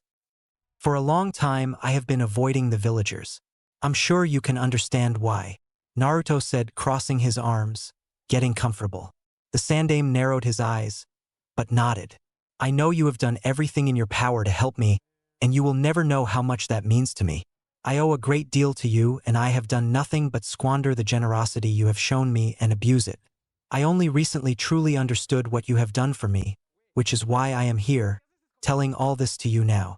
Naruto was slightly stalling, but he was nervous. He was about to tell the Hokage almost everything and he could very well be thrown in jail for the rest of his life for it. But the Hokage deserved to know the truth. He was the only one that had cared for him since his birth and been nothing but kind to him. The talk with Haku had really stuck with Naruto. So Naruto started from the beginning and told him everything he had done. He made sure to leave off some of the techniques he had learned, not feeling it necessary to disclose everything. By the time Naruto had finished his story, there were only a few hours left until dawn. The Sandaime had been silent the entire time, completely focused on what Naruto was saying. Resting his chin on his hands, elbows on his desk. He sat there for a few minutes longer and Naruto determined he must be deciding what exactly he was going to do. He could understand the Hokage's dilemma. Naruto had just essentially told him that he was a danger to the entire village. His seal was weak, even though he had it under control. He had been spying on and stealing from Konoha shinobi, and he had been able to deceive the entire village, including the Hokage himself, for years. I understand if you wish to arrest me. I will not put up a fight, Naruto finally said, cutting into the silence. He could hear the Kyuubi yelling at him angrily, as he had been since the moment Naruto stepped into the office ready to spill everything. That will not be necessary, the Hokage finally said. The serious look on his face had turned into one of calm decisiveness. If what you are saying is true, then you are a valuable asset to Konohagure. It would be a waste to throw you into a cell. You would make an excellent ANBU. But before you could, you must first become a Chunin, which means I will have to enter your team into the upcoming exam. Naruto was doing his best to conceal his surprise, but he was sure his eyes had widened just a fraction. He thought he was going to get punished, but it looked like the Hokage was going to ignore everything and actually try to promote him. Hokage-sama, you're not angry? Naruto asked in confusion. No, you were correct. Hearing the entire story made me understand. I'm not angry. I am actually ashamed of myself. The Hokage answered honesty, rubbing his temples. It seemed like the energy just drained from him. I don't understand, Naruto said, frowning. Why would the Hokage be ashamed of himself? He didn't do anything wrong. I am old Naruto, and not what I once was. I have grown ignorant and perhaps I still cannot look beyond what I wish to see to how things really are. I have always been told that I was a dreamer. The Hokage sighed. I thought I was protecting you by not allowing anyone to speak about the events of your birth and by not giving you special attention, but I have just made things worse. You are the way you are because of this foolish old man's actions. I cannot blame you for anything you have done. You have become an exceptional young man, Naruto, and I am actually very proud of you. This time Naruto's eyes did widen. I know you will do great things, Naruto. Whether you see it yet or not, the will of fire is strong in you and I genuinely believe you will one day surpass me, the Hokage said with a sincere and warm smile. Naruto quickly got out of the chair and resumed his kneeling position in front of the sandaime with his head down. I will not let you down, Hokage-sama, Naruto said, more serious than he had ever been. No one had ever believed in him before. I know you won't, Naruto, the sandaime replied, ending their conversation. Naruto lowered his head slightly before standing up and leaving the tower. He finally understood what Haku had been trying to tell him. Naruto knew that he would, without a thought, give up his life for the sandaime because he owed it to him. Chapter 7. There were only a few days left until the Chunin exams when Naruto felt Haku's chakra calling him through his corresponding seal. It was mid-morning and he had been training in the forest with his clones since the sun had come up. It was the first time that Haku had called him, so Naruto was glad that the seals worked. He had tested them out himself, but he was starting to worry that perhaps they didn't work so well over long distances. He made sure that his clones were all working on something before he used the Hiraishin to where Haku and Zabuza were waiting. Good morning, Naruto-kun, Haku said when Naruto appeared before them. Yo, Zabuza said, sitting on a couch next to Haku. Good morning, Zabuza-san, Haku-chan. I hope things have been going well for both of you, Naruto replied. He was nauseous from the Hiraishin, but he hid it. He knew it would be much worse when he got back. Very well, thank you. We really appreciate the information you gave us regarding the safe houses. Haku bowed to Naruto. Yeah, enough with the bullshit. Do you have our payment? Zabuza asked. Naruto cocked his eyebrow at Zabuza, but threw a pouch full of money at him.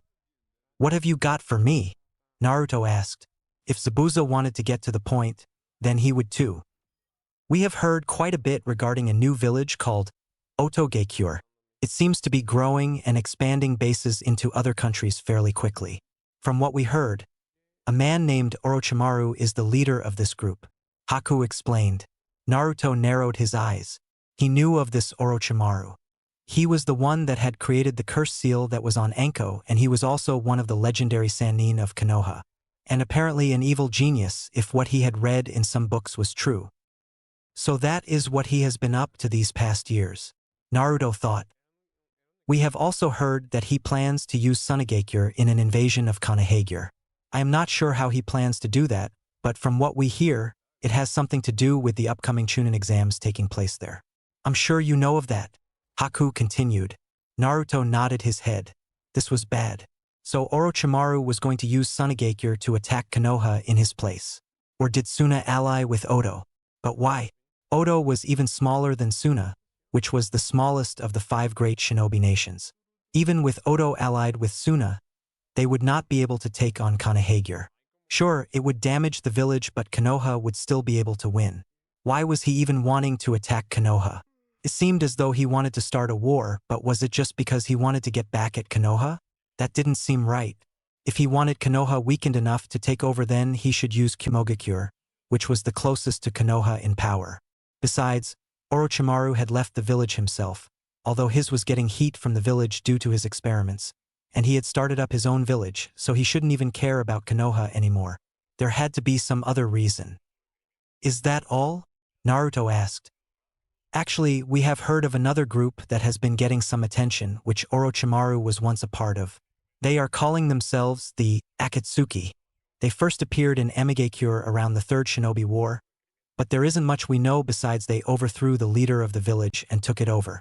Apparently now it is just a small group of mercenaries, as far as Zabuza and I can gather, who are incredibly powerful, probably all S-rank shinobi. We haven't been able to collect much intel them, since they keep to themselves, so we're not sure of their motive. It seems they only have a handful of members who move in teams of 2. They all wear black cloaks with red clouds on them. Haku supplied with a frown. Zabuza had an annoyed look on his face. Did they approach you and ask you to join?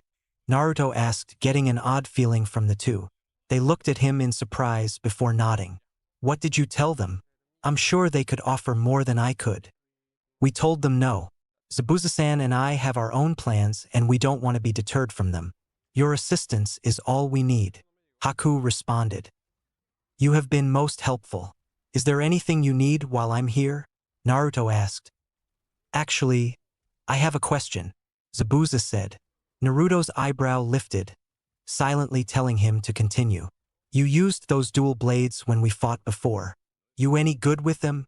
Naruto was surprised by the question, but didn't let it show. I'd say I'm proficient with them, Naruto responded, before Zabuza threw something covered in cloth at him.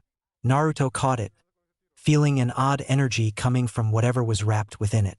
After looking inside, he found 2 slim, double-edged blades that were pulsing a strange energy.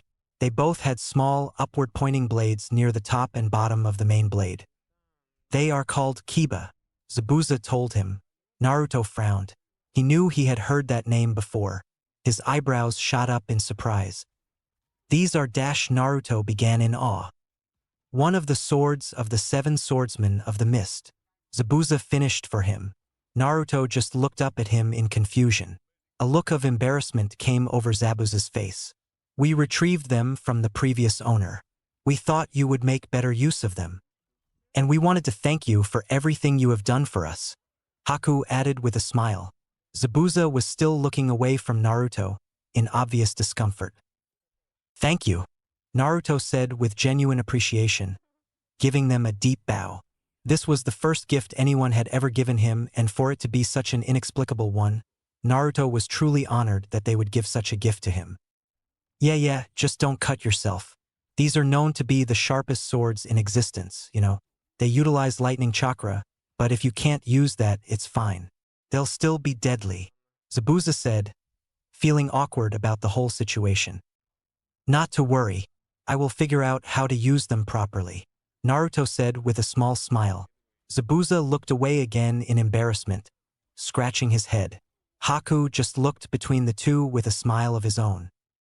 That was all. You can go now, Zabuza said quickly. Naruto just bowed to them and disappeared. Naruto-kun is going to be a great shinobi one day, and we can say we were right there, next to him, helping him along the way, Haku said softly to Zabuza, who nodded. When Naruto arrived back in the forest, he immediately fell to his knees erect. The clones stopped what they were doing and ran over to him in worry. "I'm fine. Just give me a sec," Naruto told them, sitting back and breathing deeply. They looked at him with doubt, but went back to training, keeping their eye on him. He wrote a letter while sitting to send to the Hokage. He didn't know if the Sandaime knew of the Suna threat or not, but he wanted to warn him, just in case. He left out the part about the Akatsuki, because they didn't seem to be interested in Konoha. He then had a clone deliver the letter. "Ugh, not now," Naruto huffed in annoyance. The barrier seal on his apartment just went off, letting him know that Sakura was there, about to knock on his door. He was getting awfully popular lately. "I can go," one of his clones offered. "It'll just get worse if you use it again." "It's fine. I'll go. You guys continue training. I need to get used to it anyway," Naruto said with a sigh, getting up slowly. He used the Hiraishin to get into his apartment. Once there, he fell to his knees again but held back the retch. He could hear Sakura still knocking at the door. He took a deep breath, stood up, and composed himself while he slowly made his way to the door. "Hello, Sakura-san," Naruto said after opening the door. It looked like she had just turned and was starting to leave. "Oh, I thought you weren't home," Sakura said with a blush. "Can I help you with something?" Naruto asked her. Well, actually, can I come inside?" Sakura asked awkwardly. Naruto didn't respond, just opened the door wider and moved out of the way, inviting her in. "Would you like some tea?" he asked her, having read that when guests come over it was polite to offer tea, as she closed the door behind her. She was looking around his apartment curiously. It was devoid of everything but some old-looking furniture and was impeccably clean. Sakura didn't know why, but she thought it would be messier. "Yes, please," she answered with an awkward smile, making her way to the couch and sitting down while still looking around. Naruto moved to the kitchen and put some water in a pot. His stove was old and took almost 10 minutes to boil water, so instead of using it he concentrated some fire into his hand and heated the water quickly. He poured the water into 2 cups that were chipped and mismatched and added the tea. He set her tea on the coffee table in front of her and took a seat on the opposite end of the couch. "That was quick," she said in surprise. Naruto just shrugged in reply, sipping his tea gently, waiting for her to explain why she was here. He was glad for the tea, since it began to alleviate his nausea. Sakura picked up her cup and held it nervously in her hands. "I know you've been training with Sasuke.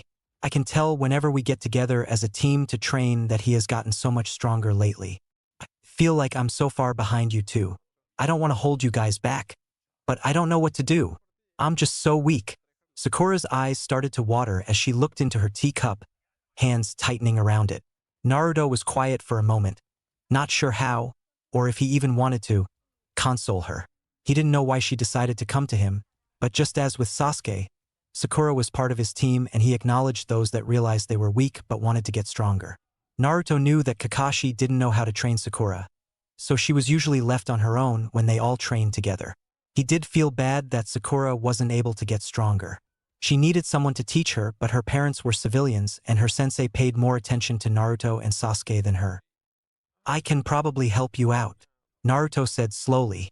He was the only one that he knew of that could train her and she desperately needed training. "You can? Really?" Sakura asked in excitement, looking at him with her eyes still watery. Naruto nodded in reply. "Can I train with you and Sasuke?" Naruto cocked his head to the side. "Our type of training would not work with you. I have to teach you separately," he told her. Her excitement diminished. "Why?" she asked dejectedly. "Sasuke's natural abilities allow for him to excel in ninjutsu and taijutsu. You have excellent chakra control, so I think your focus should be medical ninjutsu and genjutsu," Naruto told her thoughtfully. Sakura looked at him in surprise. "You really think I could be good at those?" she asked. She had never even thought about doing any other type of jutsu before. She supposed it was because all Team 7 ever worked on was ninjutsu and taijutsu, so she thought that was what she was supposed to be doing. Naruto nodded. "But are they really useful? They seem more defensive. We didn't even learn any of those in the academy, and I don't know anyone that does medical ninjutsu besides the nurses in the hospital, and I only know of Kurenai-sensei as a genjutsu user." she said, unsure. They are more defensive, but you could use them offensively too. And our team is not very well rounded the way it is. Think about the other teams compared to ours. They all have strengths and weaknesses, but each of the other teammates pick up where one lacks. Sasuke and I are the powerhouses, and Kakashi was trying to train you to be one too. But there are ways to counteract straight ninjutsu and taijutsu even if you are masters in them. Naruto explained to her. Sakura was looking into her tea with a frown. You're right. We don't know anything but ninjutsu and taijutsu. The books that we read in the academy said the same thing, that a team full of just those two jutsus could easily be overtaken.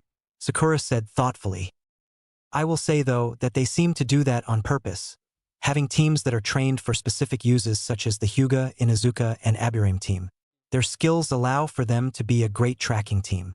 But they still have different abilities themselves that allow for great teamwork. For example, the Aburame is a long-range fighter with his Kikeichu, the Inuzuka is a mid-range fighter, and the Hyuga is a close-range one. The Ino Shikacho team is excellent for reconnaissance. Shikamaru can hold enemies with his shadows while the Yamanaka enters their mind and gathers information, and the Akimichi covers their back, allowing them time to gather necessary information. Our team is made to be the powerhouse team, the one that is sent out to mess up the enemy, but so far we use only ninjutsu and taijutsu. That's why, if you were to be a medical ninjutsu and genjutsu user, you would round out the team. Not only that, you would be the most essential part of it, giving Sasuke and I much-needed support. Naruto didn't understand why he had to spell it out for her. He thought she would understand how important she would be to the team if she learned the proper jutsu for her specific skill set. But he supposed that she was never told the importance of a well-rounded team. Naruto himself was a well-rounded jutsu user, knowing many different types of jutsu, but he wasn't going to do all the work for the team. We could easily be the strongest team then, Sakura said in awe, eyes wide. Suddenly, all hesitation left her face, and a look of determination took its place. Please teach me in medical ninjutsu and genjutsu. There are only 3 days left until the Chunin exams. I am going to have to really push you for you to be prepared by that time, you understand? Naruto asked seriously. Sakura just nodded her head, the same determination in her eyes. Very well. I want you to gather as many anatomy and medical books as possible and start reading them immediately. I will be quizzing you throughout our training, so be prepared. I can only teach you so much before you understand the physiology of the body. Let us begin. Chapter 8. Naruto woke up the day of the Chunin exams feeling calm and prepared. He and his team were ready for whatever attack Orochimaru had planned. He had clones trained ceaselessly with Sasuke and Sakura, while he had trained in the forest with more of his clones. Kakashi had been put on high alert due to the warning Naruto had given the Hokage, and had allowed Naruto to take over training the team in his stead. He would occasionally appear where a clone was training one of his other team members and watch for a bit, sometimes making comments or corrections. His help was appreciated when he was training Sakura in genjutsu, because Naruto was still not that great at it, though helping Sakura was helping him with it as well. He got dressed and left his apartment, finding Sasuke and Sakura waiting for him downstairs. At some point, Sasuke, Sakura, and even Kakashi had all agreed that Naruto was the unofficial leader of their team without consulting him, but it didn't bother him so much. They began walking towards the building housing the first part of their exams. Naruto had spied on some lower-level jonin and found out that the exam would be in 3 parts and told his team so that they would be prepared. Halfway to the building, they found Kakashi waiting for them. He gave them a proud smile while accompanying them the rest of the way there and into the building. All of the Rookie 9 will be partaking in this exam, but don't let that affect your feelings if you have to fight them. Just give it all you've got. Make me proud, kids. Kakashi told them, after escorting them as far as he could. Sasuke and Sakura gave him a confident nod, while Naruto shared a look with Kakashi, silently telling him he would keep an eye out on the other contestants, and they walked the rest of the way down the hallway towards the room they were supposed to go to. Once they reached the 2nd floor, they found a crowd of people waiting outside the door to a room. Naruto frowned and moved forward into the crowd to see what was happening, Sasuke and Sakura following behind him. There they found 2 Konoha shinobi blocking the doorway, which had the number 301 on it, knocking back any shinobi that tried to pass. Naruto lifted his eyebrow and gave a look to Sasuke and Sakura, who both noticed the genjutsu around the number. They looked back at him, silently letting him take the lead. Naruto just shrugged and led his team past the crowd towards the stairs to get to the third floor, where the real room 301 was. He didn't see any real threat there, and he figured that the two Chunin that were disguising themselves as genin and messing with the others were just there to look out for potential threats. "Hey, you're one of the rookie teams. Where do you think you're going?" A girl with dark brown hair pulled into two buns and a Konoha Hitai 8 yelled at them. Team 7 turned around to look at her and saw that everyone there was now looking at them. "To the third floor, where we're supposed to go," Sakura answered for them. They turned back around and continued walking. As the crowd left to follow Team 7, the Konoha guards at the door looked at each other. So that was Kakashi's rookie team. He seems to have done well for his first team. One said to the other. "This should be interesting," the other agreed.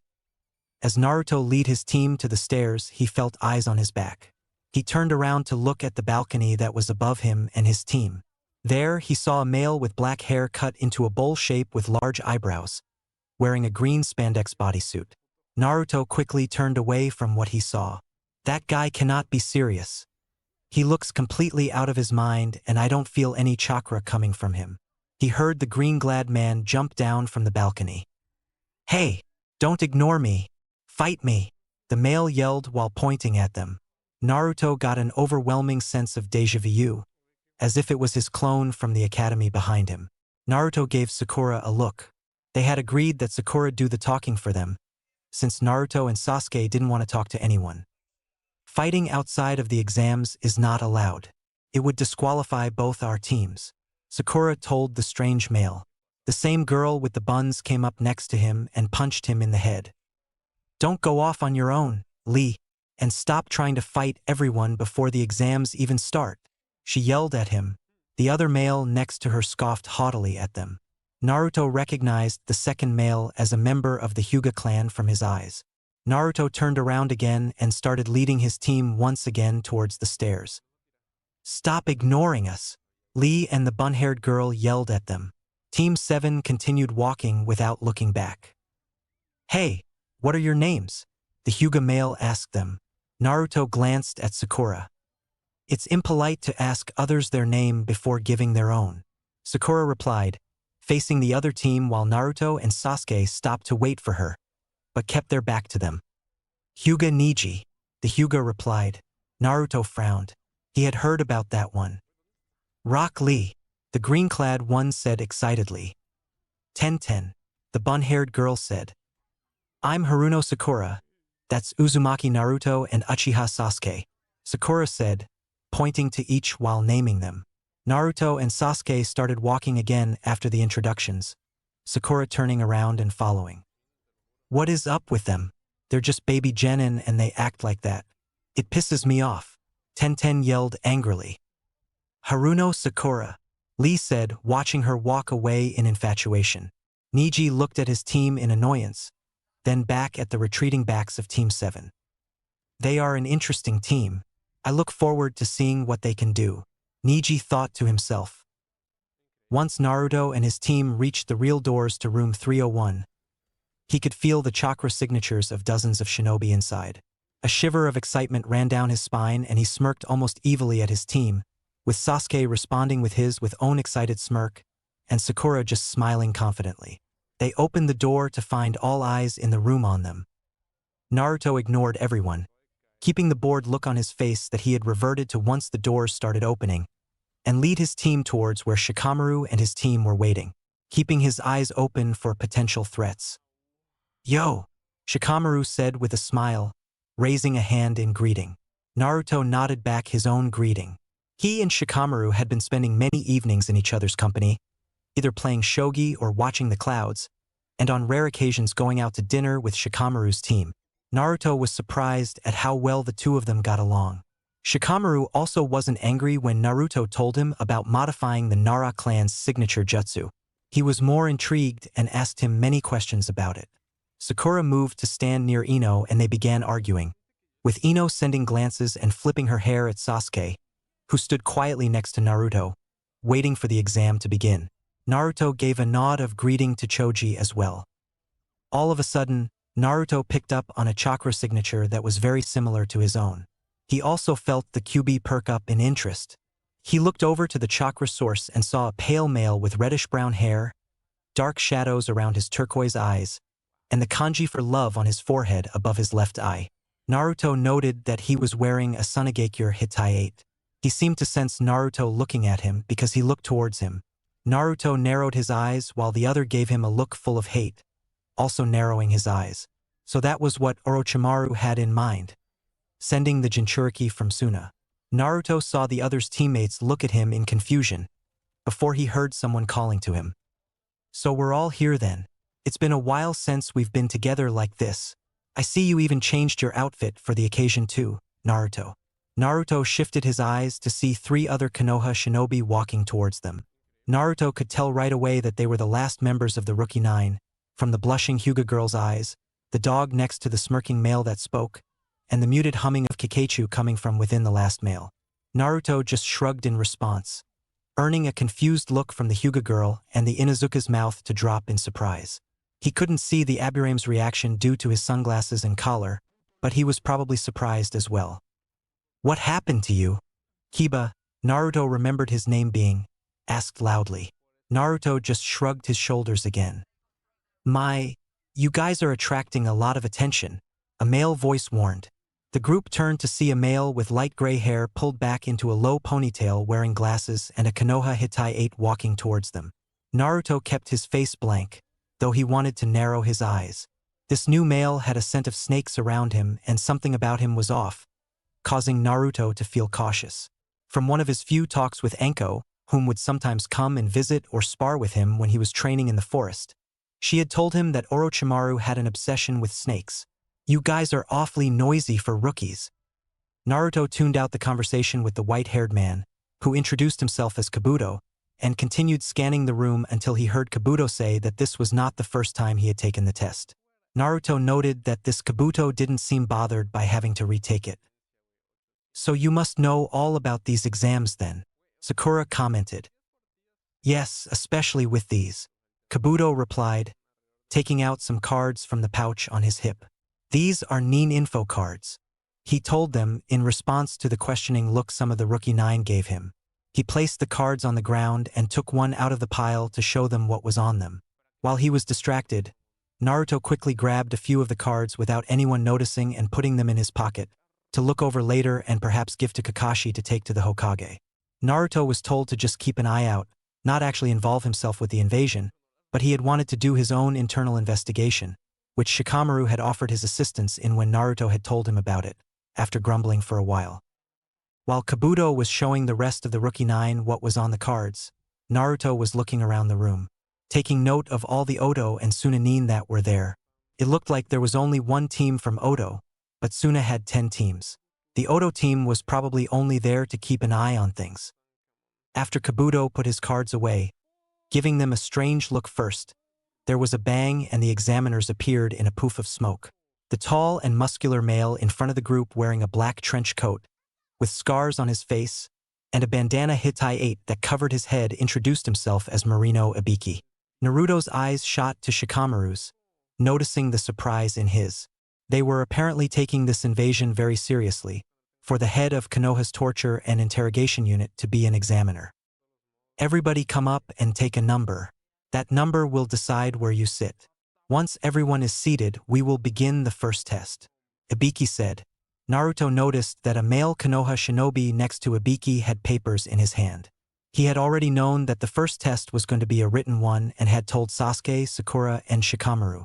Once everyone had taken their seats, Naruto noticed he was next to the Hyuga girl. Good luck, Naruto-kun. Hinata told him timidly, with a blush on her cheeks. Naruto contemplated ignoring her, but she seemed nice enough and she was a Konoha shinobi, albeit a weak-looking one, for the daughter of the head of the Hyuga clan. He figured that being friendly with the head of the clan's daughter couldn't hurt for his political moves in the future. Thank you, Hinata-chan. Good luck to you too, he told her. She blushed and looked away quickly. Naruto furrowed his brows.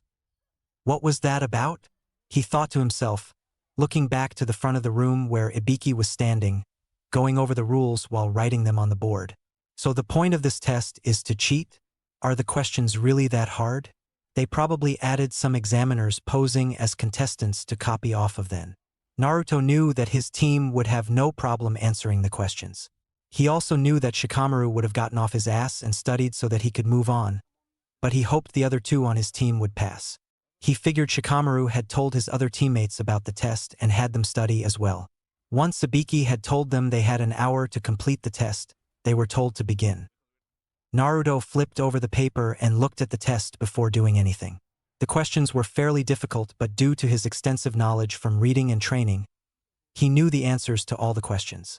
He wrote his name then. In the top right corner of the page, he created a small fuin, which would make any answer he wrote on his test seem as if he was just scribbling on it instead of writing in answers, and proceeded to answer the questions.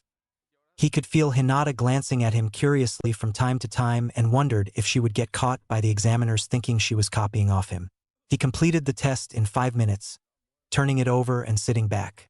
He saw Ibiki looking at him, since he was apparently the first to finish the test. Naruto looked him in the eyes and smirked. Ibiki looked blankly back, before giving him a smirk of his own. Naruto watched as teams were eliminated the closer the hour came to a close. Once 45 minutes passed, Ibiki told the contestants that it was time for the 10th question. So far, 13 teams had been eliminated for cheating. He explained the rules of the 10th question and told anyone who didn't want to answer the final question to leave. Naruto frowned. He hadn't heard about this specific part of the test. He figured it was probably something Ibiki had made up on the fly, just adding it before the test actually started. He continued sitting back, relaxed, with his hands in his pockets, waiting for the last question. He was actually surprised at how many teams were leaving. With only 5 minutes left in the test, 14 teams remained. Once the time was up, Ibiki gave a sadistic grin. "You all pass," he told them. Naruto raised an eyebrow, while many of the other genin yelled out in confusion and anger. Naruto looked to Shikamaru, who met his eyes. They both smirked at each other silently, saying, "How like head of T&I, messing with everyone's heads." All of a sudden, Naruto felt a familiar chakra signature coming towards them quickly from the left of the building. Just as he was raising his eyebrow in question, a blur came crashing through the building. Naruto's face went blank as Anko appeared before the genin, with a banner behind her that he assumed said, "Test number 2, led by examiner Mitarashi Anko," but her body was completely blocking the words, so he couldn't make them out for sure, and introducing herself loudly, telling them to follow her. Naruto gave her a deadpan look when she looked at him with a massive grin. "Wow, only 14 of you. That test must have been a good one, Ibiki. But my test will knock them down by at least half," she said, shaking in excitement. While the rest of the genin left with Anko, Ibiki collected the tests. Once he got to Naruto's, he turned it over and looked at it in confusion. Then he looked at the top of the paper and saw the fuin. His eyes widened in surprise, before he released the seal and the correct answers to all the questions appeared before him. "That Uzumaki Naruto, he's one to look out for," Ibiki thought with a smile, being one of the only people besides the Hokage and Kakashi to know that Naruto had been the one to supply the intel about the Suna invasion. Chapter 9. As the remaining genin were making their way to where the second test would be taking place, Anko came up to Naruto and threw her arm around him. "Nice to see that you made it, kiddo," she told him, almost whispering in his ear. Her face came so close to his. She was deliberately rubbing her ample chest against him too. He kept his blank face on, arms crossed, even though he wanted to roll his eyes at her behavior. She was bringing attention to him on purpose. She was probably trying to make him everyone's target for the next test, which he knew to be a survival one. Sadistic woman, Naruto thought, ignoring the looks of surprise and confusion all the others of the Rookie 9 were giving him. He realized that she was leading everyone to the forest of death. He looked at her, raising his eyebrow in question, before she winked back and let go of him to stand in front of the group to explain the second test. Once she had let him go, Naruto got a strong scent of snakes and looked at the remaining teams. There was one team that he hadn't noticed before, each with a straw hat and a purple rope tied around them. Naruto's eyes fell on the one that had long hair and blank eyes. The snake smell was the strongest from that one. In fact, that male smelled like a snake, not just having the scent of snakes around him like the others.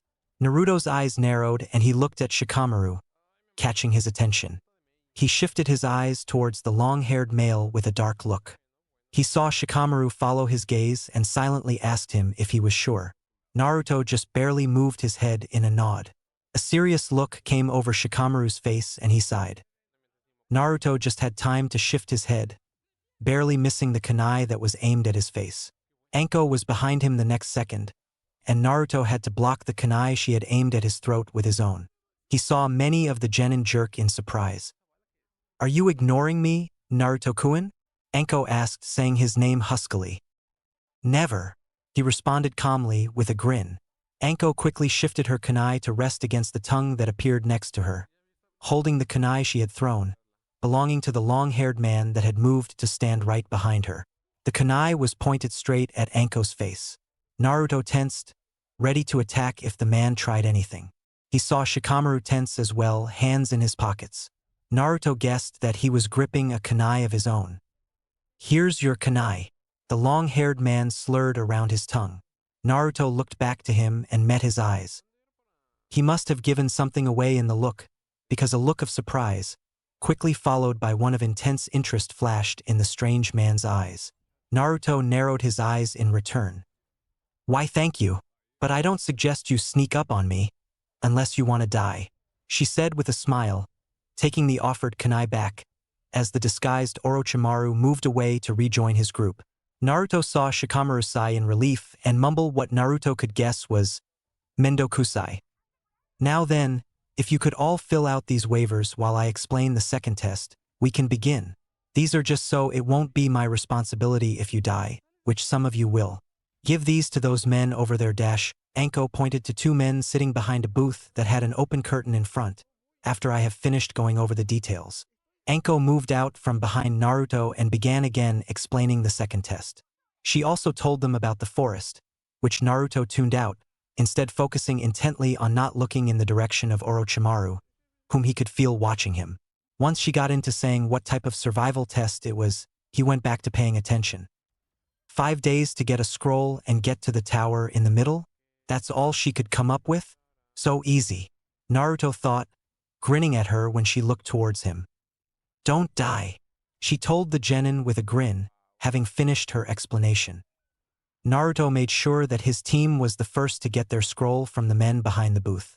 While he was behind the curtain, he made a clone and hid him in the shadow that came off the curtain, leaving him there after they received their scroll, and walked towards the entrance he would usually use when entering the forest. 5 days? Are we really going to survive? Sakura asked them with fear in her voice.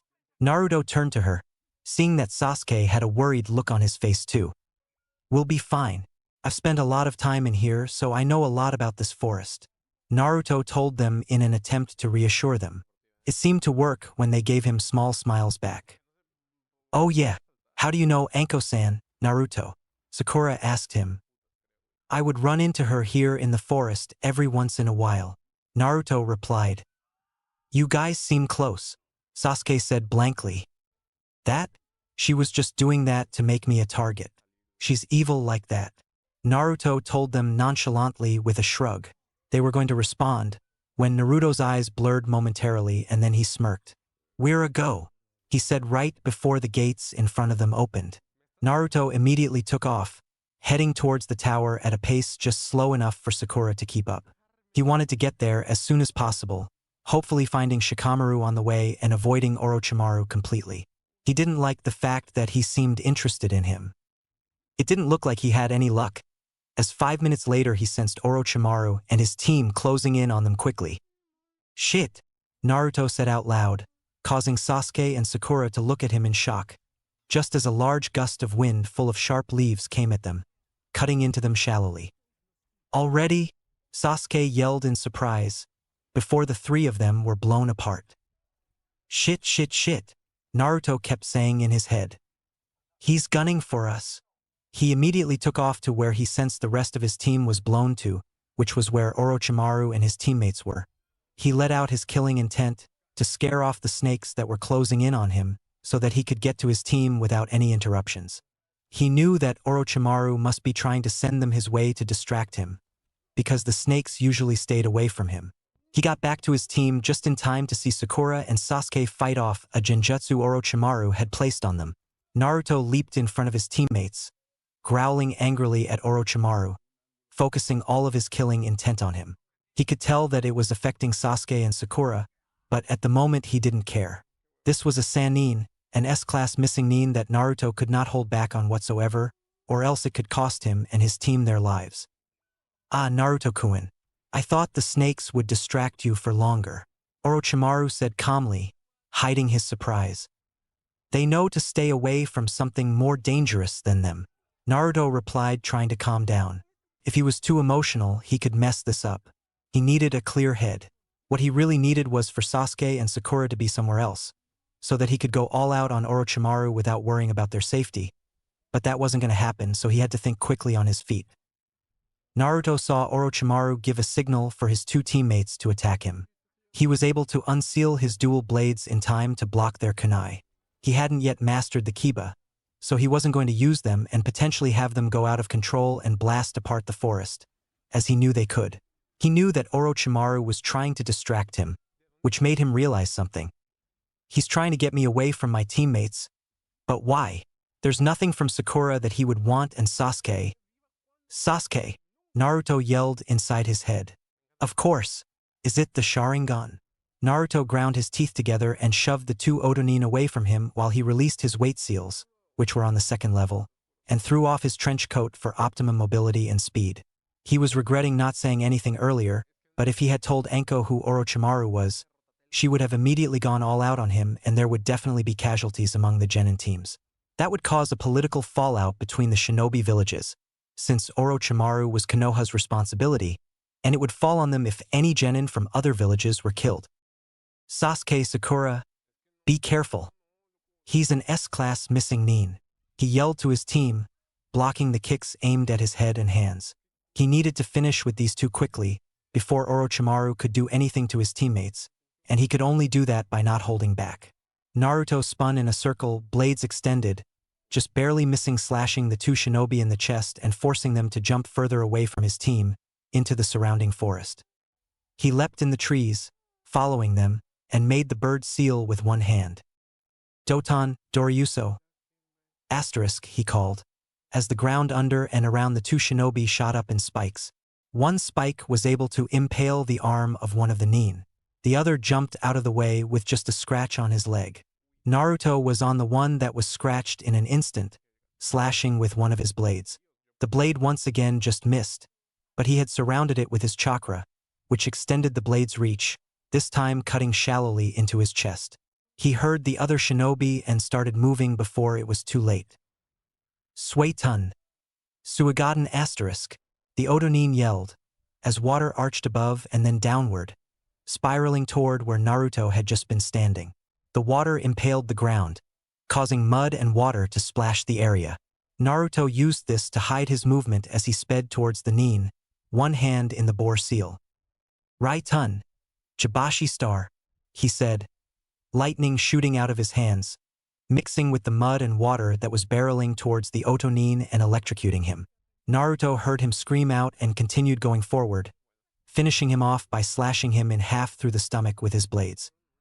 He then turned on his heel and ran at the remaining Otonin, who was trying to get up after being pelted by mud and water while holding his chest.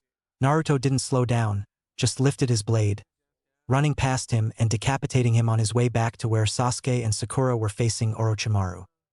With Sasuke and Sakura after Naruto left them, Sasuke didn't waste any time attacking the man who had introduced himself as Orochimaru earlier. He activated his Sharingan, which, thanks to his training with Naruto, was fully developed with all Tritomo. You've already fully developed your Sharingan? Very impressive, Sasuke-kun, Orochimaru said in surprise. Sasuke had gotten stronger than he thought. His tongue slipped out of his mouth from his excitement. Sasuke used his speed to try and get behind Orochimaru in an attempt to kick him, but the Sannin dodged and used his tongue to wrap around Sasuke's leg, throwing him away from himself. Sakura had advanced on Orochimaru right after Sasuke, her hands already glowing green, attempting to hit him in a vital point. Before she could, Orochimaru turned and backhanded her away, making her slam into a surrounding tree. Katan, Gokakyu no Jutsu *, Sasuke yelled, expelling a massive ball of fire at Orochimaru. He dodged, causing the tree he was standing in front of to explode with shrapnel flying in all directions and landed on a branch of the tree across from the one Sasuke was on. Sakura had recovered and jumped onto the branch next to Sasuke. Even though the fireball had missed, the heat was enough that Orochimaru's face was melting. He peeled off the face he had used as a disguise and smiled with his tongue once again out. "You've gotten strong, Sasuke-kun," Orochimaru said seriously. He didn't know how Sasuke had gotten this strong so quickly. It made him worry about his plan. Sasuke was supposed to come to him for power, but it looked like Sasuke was becoming more powerful already, and he was worried that Sasuke wouldn't feel the need to come to him later. Either way, it cut down on the work he had to do before taking over his body. "Just wait. That's nothing," Sasuke said angrily, before throwing all of his weapons at Orochimaru with precision. "Sakura!" he yelled. Sakura created a genjutsu which turned the 20 weapons Sasuke threw into 200. While Orochimaru was dispelling the genjutsu and dodging, Sasuke once again came at him quickly, going through 7 hand seals. "Katan, Hosenka no Jutsu *, he yelled, shooting a volley of blazing fireballs, some of which caught Orochimaru's clothes, singeing them. Once Orochimaru landed on another branch, he turned into a massive snake and charged the two. Sasuke and Sakura were caught by surprise and would have been hit if Naruto hadn't come flying out of nowhere, body slamming the snake, making the head explode at the force Naruto used when it hit a tree. "You guys okay?" Naruto asked, looking them over. They nodded mutely at him with wide eyes, seeing that Naruto was covered in mud, blood, and water. "Good," he said, turning back towards Orochimaru to see his human body coming out of the snakes. He hissed angrily at Naruto. "You have also gotten stronger, I see, Naruto-kun," Orochimaru said with narrowed eyes. How could this be? Their team was far stronger than he had been told. If he had known how strong they were, he would have brought some of his experiments instead of useless pawns. Naruto didn't answer, he just charged Orochimaru head-on with his blades. Orochimaru was taken by surprise at Naruto's speed and his arm was slashed while dodging. He used the blood running down his arm to activate his summoning contract. "Kuchios no Jutsu *, he yelled, summoning a massive snake, which immediately came at Naruto. Naruto dodged by jumping in the air and flipped, landing upside down on a tree branch. With a burst of chakra, he pushed off, propelling himself downward while he held his dual blades out in front, leading the way. The blades pierced the head of the snake, and with Naruto's momentum, made the snake's head slam into the forest floor, causing Naruto's blades to go in deeper. While Naruto was dislodging his blades from the snake, Orochimaru's neck elongated, making his head shoot off his body like a snake, and he bit Sasuke's neck. Naruto sped forward, attempting to cut off Orochimaru's head by slicing through his elongated neck, but while Orochimaru was retracting his neck, he wrapped it around Naruto, biting him in the shoulder. Naruto held back a scream at the assault of Orochimaru's chakra entering him. He could hear Sasuke screaming near him as his feet gave way after Orochimaru released him. It had been a quick idea on Orochimaru's part to put the curse seal on Naruto and not just Sasuke, but he was impressed by Naruto's skill, which currently surpassed Sasuke's, and felt that Naruto could be a vital addition to his team. Not only that, but Naruto was an Uzumaki and Orochimaru had a particular fondness for that clan and their incredible abilities. "See you very soon, Sasuke-kun, Naruto-kun," Orochimaru said, as he dispelled the fatally injured snake and sped away from Team 7. Sakura was left in shock, holding the still screaming Sasuke, looking between him and Naruto, who was doing his best to hold onto the thin branch he had been dropped onto with his weakening strength. "Naruto!" Sakura yelled, watching him lose his grip and fall from the branch he was on towards the ground. Before Naruto had hit the ground, he felt arms grab him. "Oof!" he heard from beneath him as he landed on whoever had grabbed him. "Damn, you're heavy, Naruto." "It's all muscle," he retorted automatically before realizing who had caught him. "Nice timing, Shikamaru."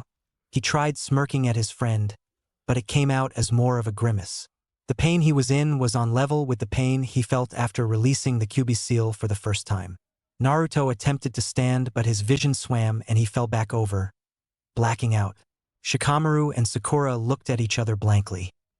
"We should find shelter while we wait for Naruto and Sasuke to wake up," Shikamaru said. "I saw a place that would work well not too far from here." Sakura nodded and helped him lift Naruto. While Shikamaru and Sakura carried Naruto between them, and Choji carried Sasuke on his back, Ino was assigned to pick up Naruto and Sasuke's things. "What the hell does he have in here?" Ino exclaimed, after picking up Naruto's coat. It looked like she was struggling with the weight. "He's worse than a woman with all the shit he carries on him." "It's called being prepared for anything, Ino," Shikamaru replied with a sigh. "Something you could learn from. Could you please keep your voice down? We don't know who or what else is out there. We don't want to attract attention, especially now." They were in serious trouble if they had to get into a fight. Their two main heavy hitters were out, which only left Choji, who didn't have the speed that Sasuke did, nor the chakra or stamina that Naruto had. Ino wasn't much for fighting, and Shikamaru would be the first to admit that he was more a tactician than a fighter. Sakura had gotten strong enough to be great backup, but that would leave just her and Choji defending their group. They found shelter under a tree with roots that created a caver under them. While they were moving Naruto and Sasuke into the cave, they noticed signs that the cave had been previously used. "Do you think another team was here? Will they be back?" Choji asked nervously, placing Sasuke on the ground just a bit more roughly than necessary. He still hadn't gotten over the comment about fat people not making good shinobi that Sasuke had made back when they were all at the academy. "I think we'll be fine," Shikamaru responded calmly. He watched Sakura and Ino fussing over the Uchiha, while he laid Naruto down. "We need to make watch teams. Choji and I will be first watch. We'll also set up some traps. We'll come and get you to take over after midnight," he told the girls. "You should get some sleep. Come on, Choji." The sun was just starting to go down when they exited the cave and quickly made some traps around their area. "What's going on?" Shikamaru heard Choji ask, either to himself or nobody in particular. "Wish I knew," he answered him, sounding annoyed. Chapter 10. Naruto felt cold, and wherever he was, it was dark. He knew something was wrong, but he couldn't quite figure out what it was. The more he fought the darkness, the more he became aware. He was in his subconscious, he could feel it, but something was wrong. He could just barely feel his chakra, like something was trying to block it. The more he focused, the more chakra he could feel, until he was finally able to access it. Naruto pushed his chakra throughout his body, and it was as if a bright light was lit. He was fully aware and his memory was back. He could feel the Kyuubi, but there was something else here with them. He was in a small, empty room made of cement. The room he created for anyone that tried to break through into his mind. In the corner of the room was a small white snake. "Let me in, Naruto-kun. I can give you all the power you ever wanted. I can make you strong," the snake hissed persuasively, with Orochimaru's voice. "I don't need more power. I have all the power I could ever need," Naruto told the snake with an angry growl. "I can teach you things you never even knew about before. Let me in and I will open your eyes to more than you ever imagined. I can make all of your dreams come true." The snake was slowly slithering its way towards Naruto. When it was close enough, Naruto materialized a sword into his hand. This was his mind, and he controlled what happened in it. He slashed the snake in two, then burned it. "I don't have dreams," Naruto said, watching the snake turn to ashes. He frowned. There was something else here, but he couldn't tell what it was.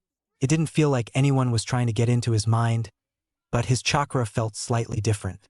He looked around the room thoroughly, but couldn't find anything else in it. Naruto then closed his eyes, and when he opened them again, he was standing in front of the Kyuubi's cage. "Damn snake! How dare he try and control you? You did well, destroying that vile creature and not giving in to it," the Kyuubi told him. He was sure anyone else would have given in. Power was incredibly addictive, but his Jinchuriki was strong, both mentally and physically, and would never fall prey to cheap promises of easy power. "There is something else here. Can you feel it?" Naruto asked him. The Kyuubi lifted his muzzle. almost as if it was sniffing, and tilted his head to the side, closing his eyes. "I feel nothing but us," the QB finally answered. Naruto frowned. Was he just imagining it? He couldn't place it, but he knew something was different. He nodded to the QB and then left his subconscious. When Naruto came back into his body, it felt incredibly heavy, and he had to struggle to open his eyes. When he did, he stared blankly ahead in confusion at the ceiling of the root cave. Why was he at his second home? He shifted his eyes to his right, finding Sasuke laying next to him. He could feel the same chakra that came from White Snake coming off of him. Naruto narrowed his eyes and rolled onto his side to get closer to Sasuke. Just as he was reaching for the Uchiha's collar, he suddenly became aware of the chakra signatures outside the cave. He recognized Sakura and Shikamaru's team's chakra, but there were 3 others there as well. Naruto struggled to his feet and, using the roots for support, made his way to the opening of the cave. When he got there, he saw Ino and Choji tying up 3 knocked-out shinobi. Naruto recognized them as from Amigekure. "Looks like you guys didn't need my help," Naruto told them. They turned to him, each with looks of relief on their faces. "Naruto, you're okay," Sakura said, running up to him and hugging him. Naruto froze in surprise, looking at Shikamaru blankly. Shikamaru just gave him a sympathetic smile back. It seems Sakura realized what she did and let go of Naruto quickly, with a deep blush on her face. "Is, Sasuke up too?" "Nope, still out. We should head to the tower anyways though. We need to get out of this forest," Naruto told them. "But we don't have enough scrolls. We both have heaven scrolls and we were able to get an earth scroll from the AIM team, but we still need one more," Ino said. Naruto and Shikamaru shared a glance. Both had matching grins when they pulled out both the scroll of heaven and earth from their pockets. "We've had both scrolls from the very beginning. The one we just got is an extra," Shikamaru told them. His smirk grew larger at the shocked looks on the rest of their faces. "How?" Choji was the first to ask. Shikamaru turned to Naruto. "I had a clone swipe them from 2 teams before they even entered the forest. There wasn't a rule stating we had to wait until we were in the forest before we took them, so I just jump-started on it. I had a clone give one of the extra scrolls to Shikamaru and I took the other," Naruto said with a shrug as he and Shikamaru put the scrolls away. "Now we should really get out of here," he said, walking slowly back into the cave, still leaning against the roots, followed by the other 3. "What do we do about him?" Shikamaru asked, gesturing towards Sasuke with his thumb. They all looked blankly at the still unconscious Uchiha. "What do you think happens when you seal something into a scroll?" Naruto asked seriously after a pause. "Think it would work on a person?" Choji asked with just as much seriousness. "Only one way to find out," Shikamaru threw in. "No!" Sakura and Ino yelled at the same time, covering Sasuke with their own bodies. The 3 males just gave them deadpan looks. "We weren't serious," Shikamaru said, but it sounded only half true. Teams 7 and 10 made it to the tower later that evening. It had only taken them a little over a day and a half to complete the test, and it looked like they were the first teams to arrive. Luckily, they did not have any further interruptions on their way. They entered the tower, Naruto leaning on Shikamaru for support, Sakura and Ino carrying the backpacks and Naruto's coat, and Choji once again carrying Sasuke on his back. The moment they stepped in the tower, they were met by the Hokage and Kakashi. "Kakashi, take Sasuke and follow me. Naruto, you come too," the Hokage demanded. "Excuse me, Hokage-sama, but I believe Shikamaru should come with us. He knows of the situation," Naruto requested. The Hokage gave Naruto a disapproving look at first, then a look of contemplation. "Nara Shikamaru? Shikaku's son?" he asked, looking towards Shikamaru. "Yes, Hokage-sama," Shikamaru replied, with his head lowered in respect. "Very well. You may come." The Hokage relented with a nod, leading Kakashi, who was carrying Sasuke, Shikamaru, and Naruto further into the tower. "How much do you know?" "Everything, Hokage-sama," Shikamaru replied. "Everything," he emphasized, noticing the glance the Hokage and Kakashi shared, to which Naruto gave a nod of agreement. They shared a surprised look before a relieved smile showed on their face. You have an excellent friend there, Naruto, the Hokage told him approvingly. He's all right, Naruto replied nonchalantly with a shrug. And you're an egotistical prick, Shikamaru replied in kind. Naruto again just shrugged, but they shared a smile. Ah, children these days, Kakashi said with a sigh, shifting Sasuke slightly on his back. The Hokage cleared his throat with a smile before it disappeared and he got serious. We found some bodies of Grasnine outside the Forest of Death. They were missing their faces, which are believed to have been removed and used as a disguise. We received word from the examiner, Mitarashi Anko, that she believes it was Orochimaru's doing. The Hokage informed them. Naruto nodded. My team encountered Orochimaru and 2 of his men in the forest. It would seem that their target was Sasuke. My belief is that they are after him for his Sharingan. We were able to hold him off, and I disposed of his accomplices, but he did something to Sasuke. Naruto reported. Why do you believe that Orochimaru was after Sasuke? The Hokage asked. Once my team entered the forest, we were almost immediately confronted by Orochimaru and his team. He sent his 2 accomplices to distract me while he went after Sasuke. It seemed as though Sakura wasn't even on his radar, since he didn't look at her once.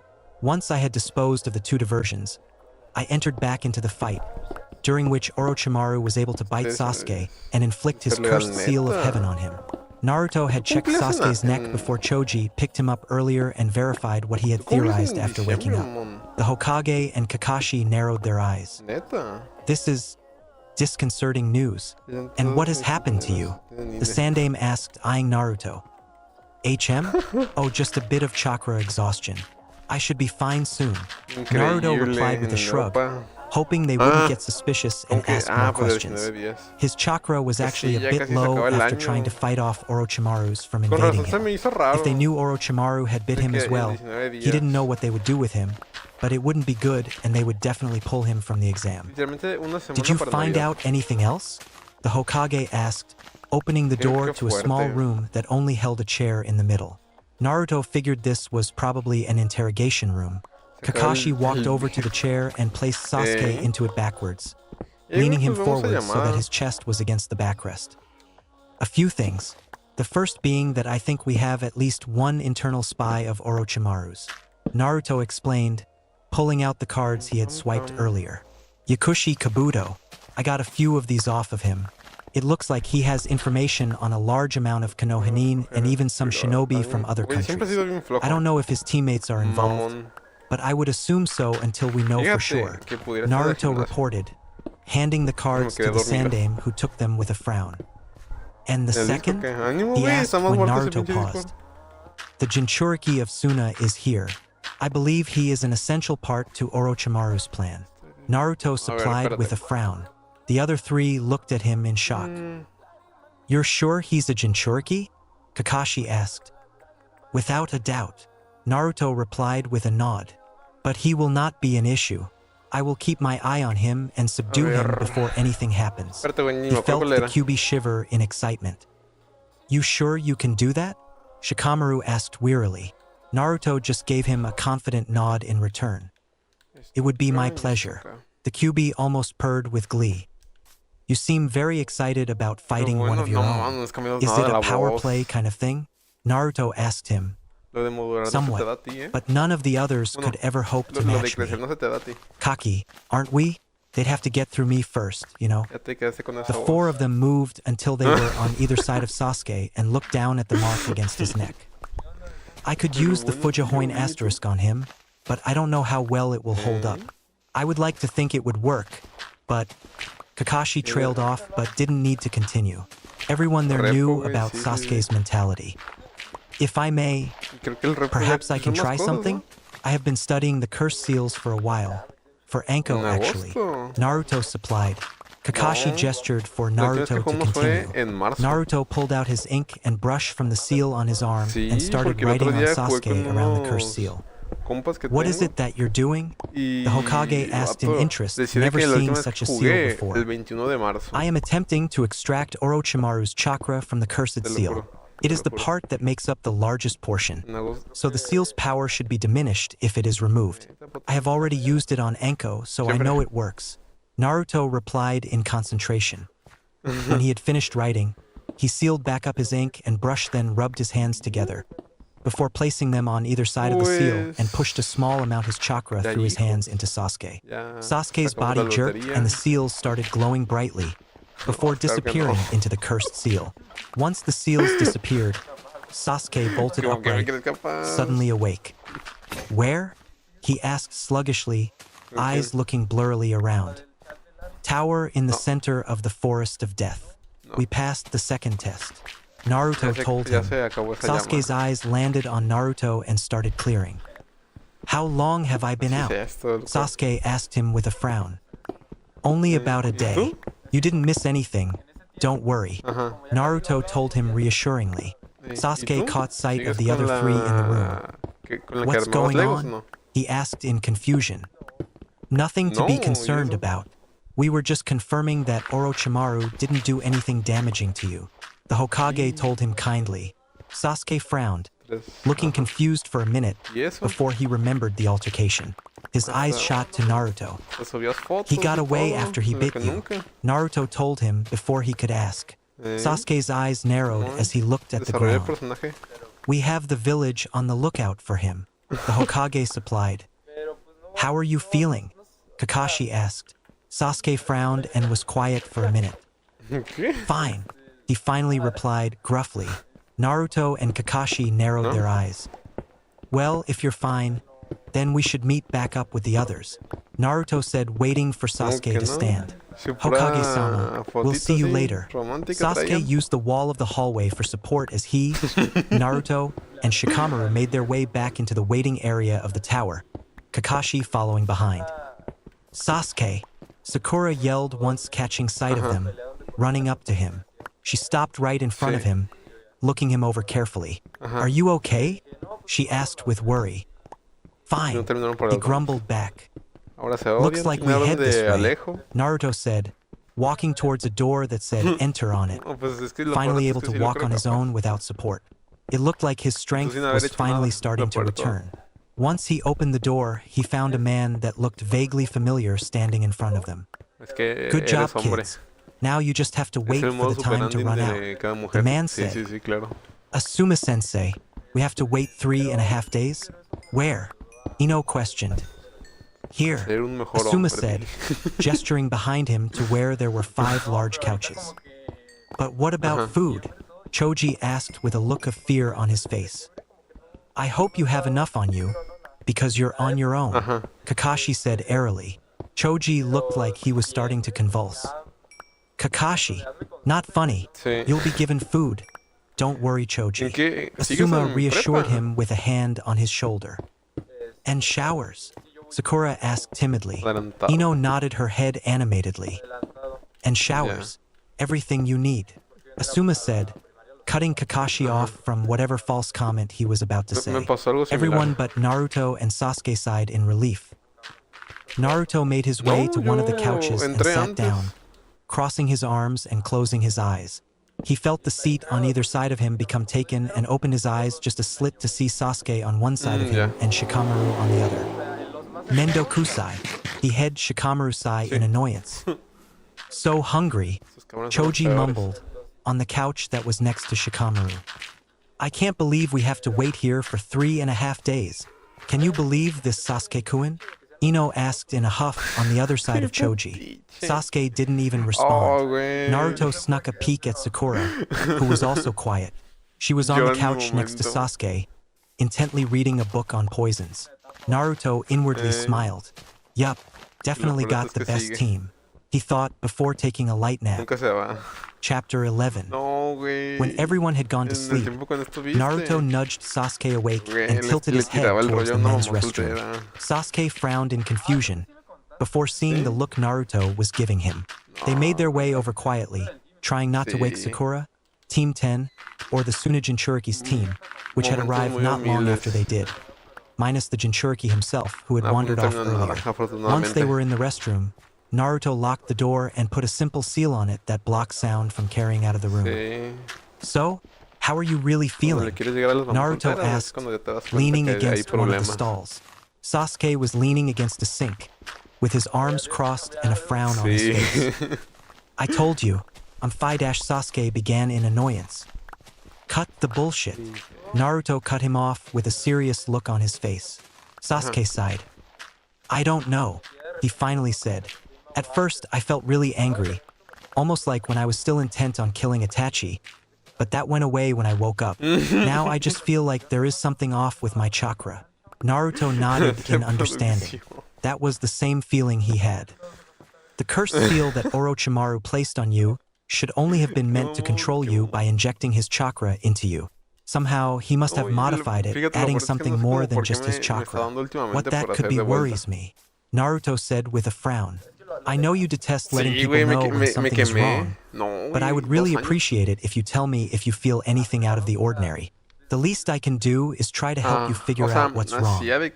All right, Sasuke said in acquiescence. I said all right, he repeated, seeing the look Naruto gave him. Naruto just stared at him for a minute, with his eyes narrowed, before nodding and removing the seal on the door and unlocking it.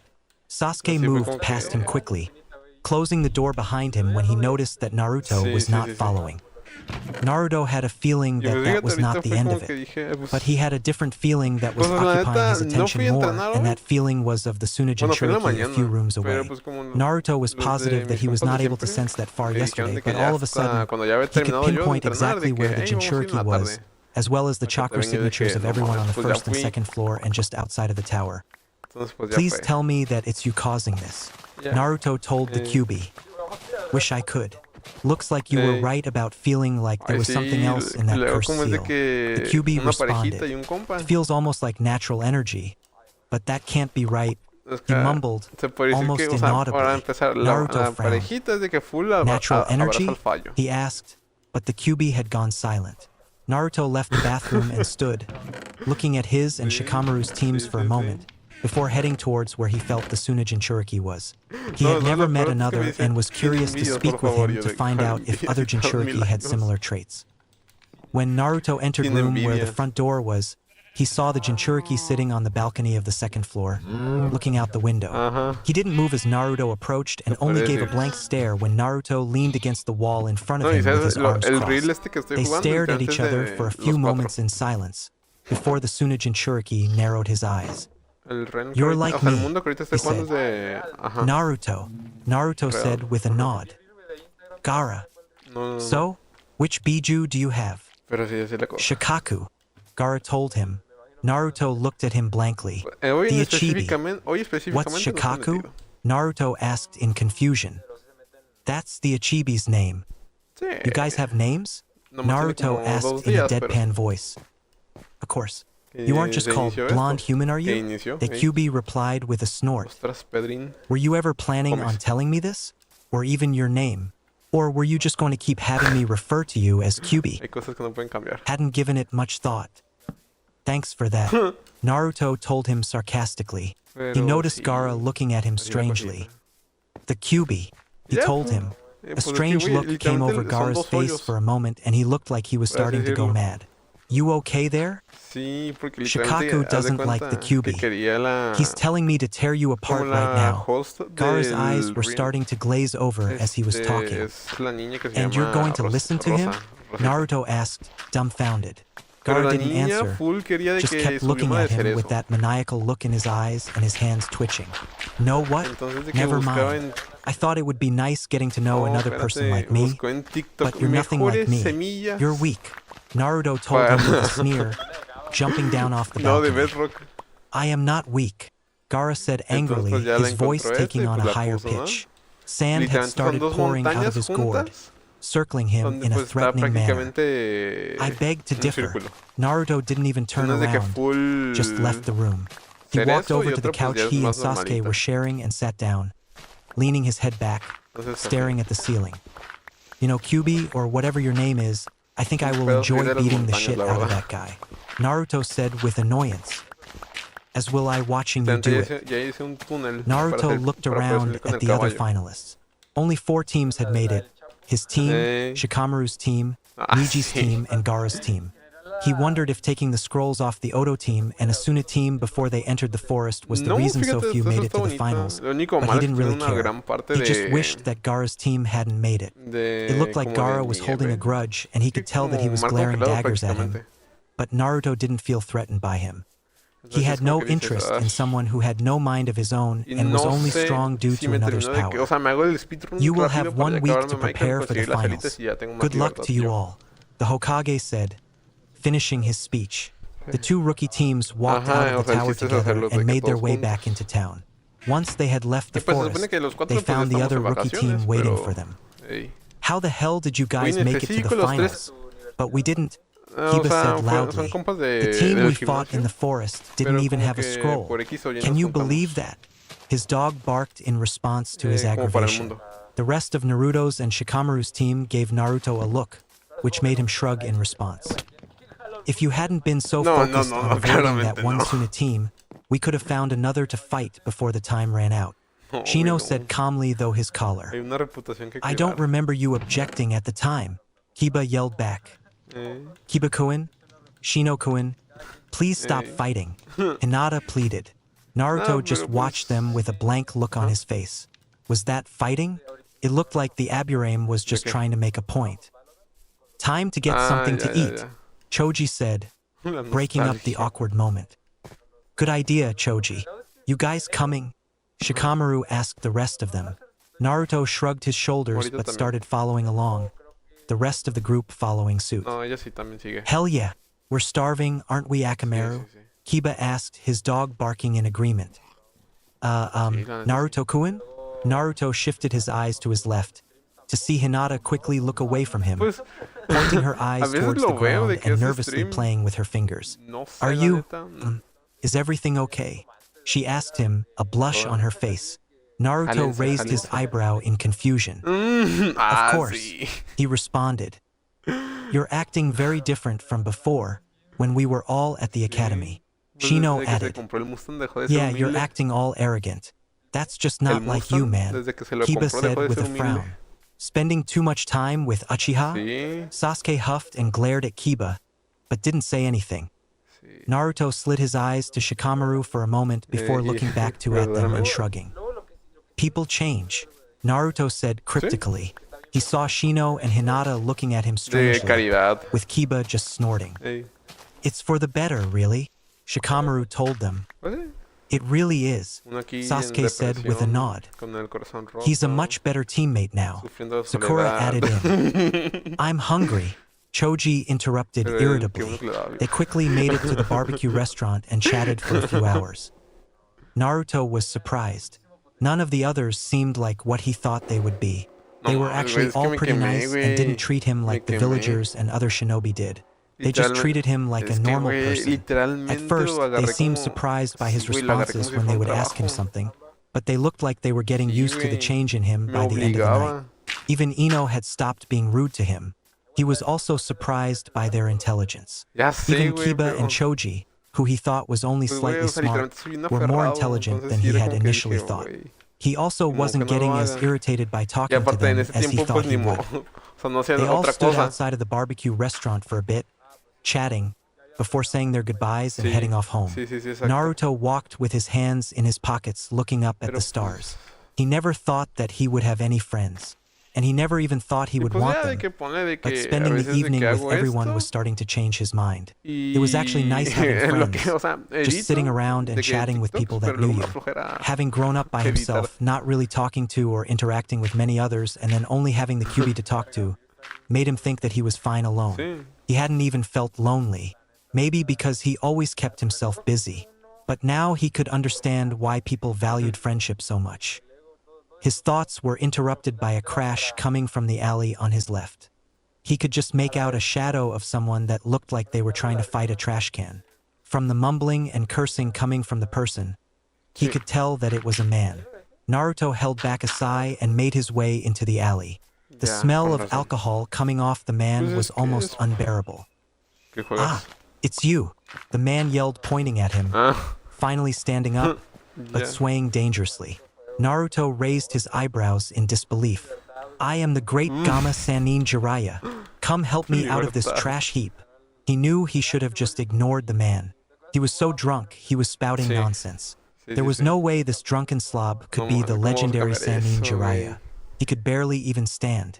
Naruto moved closer to the man. When he was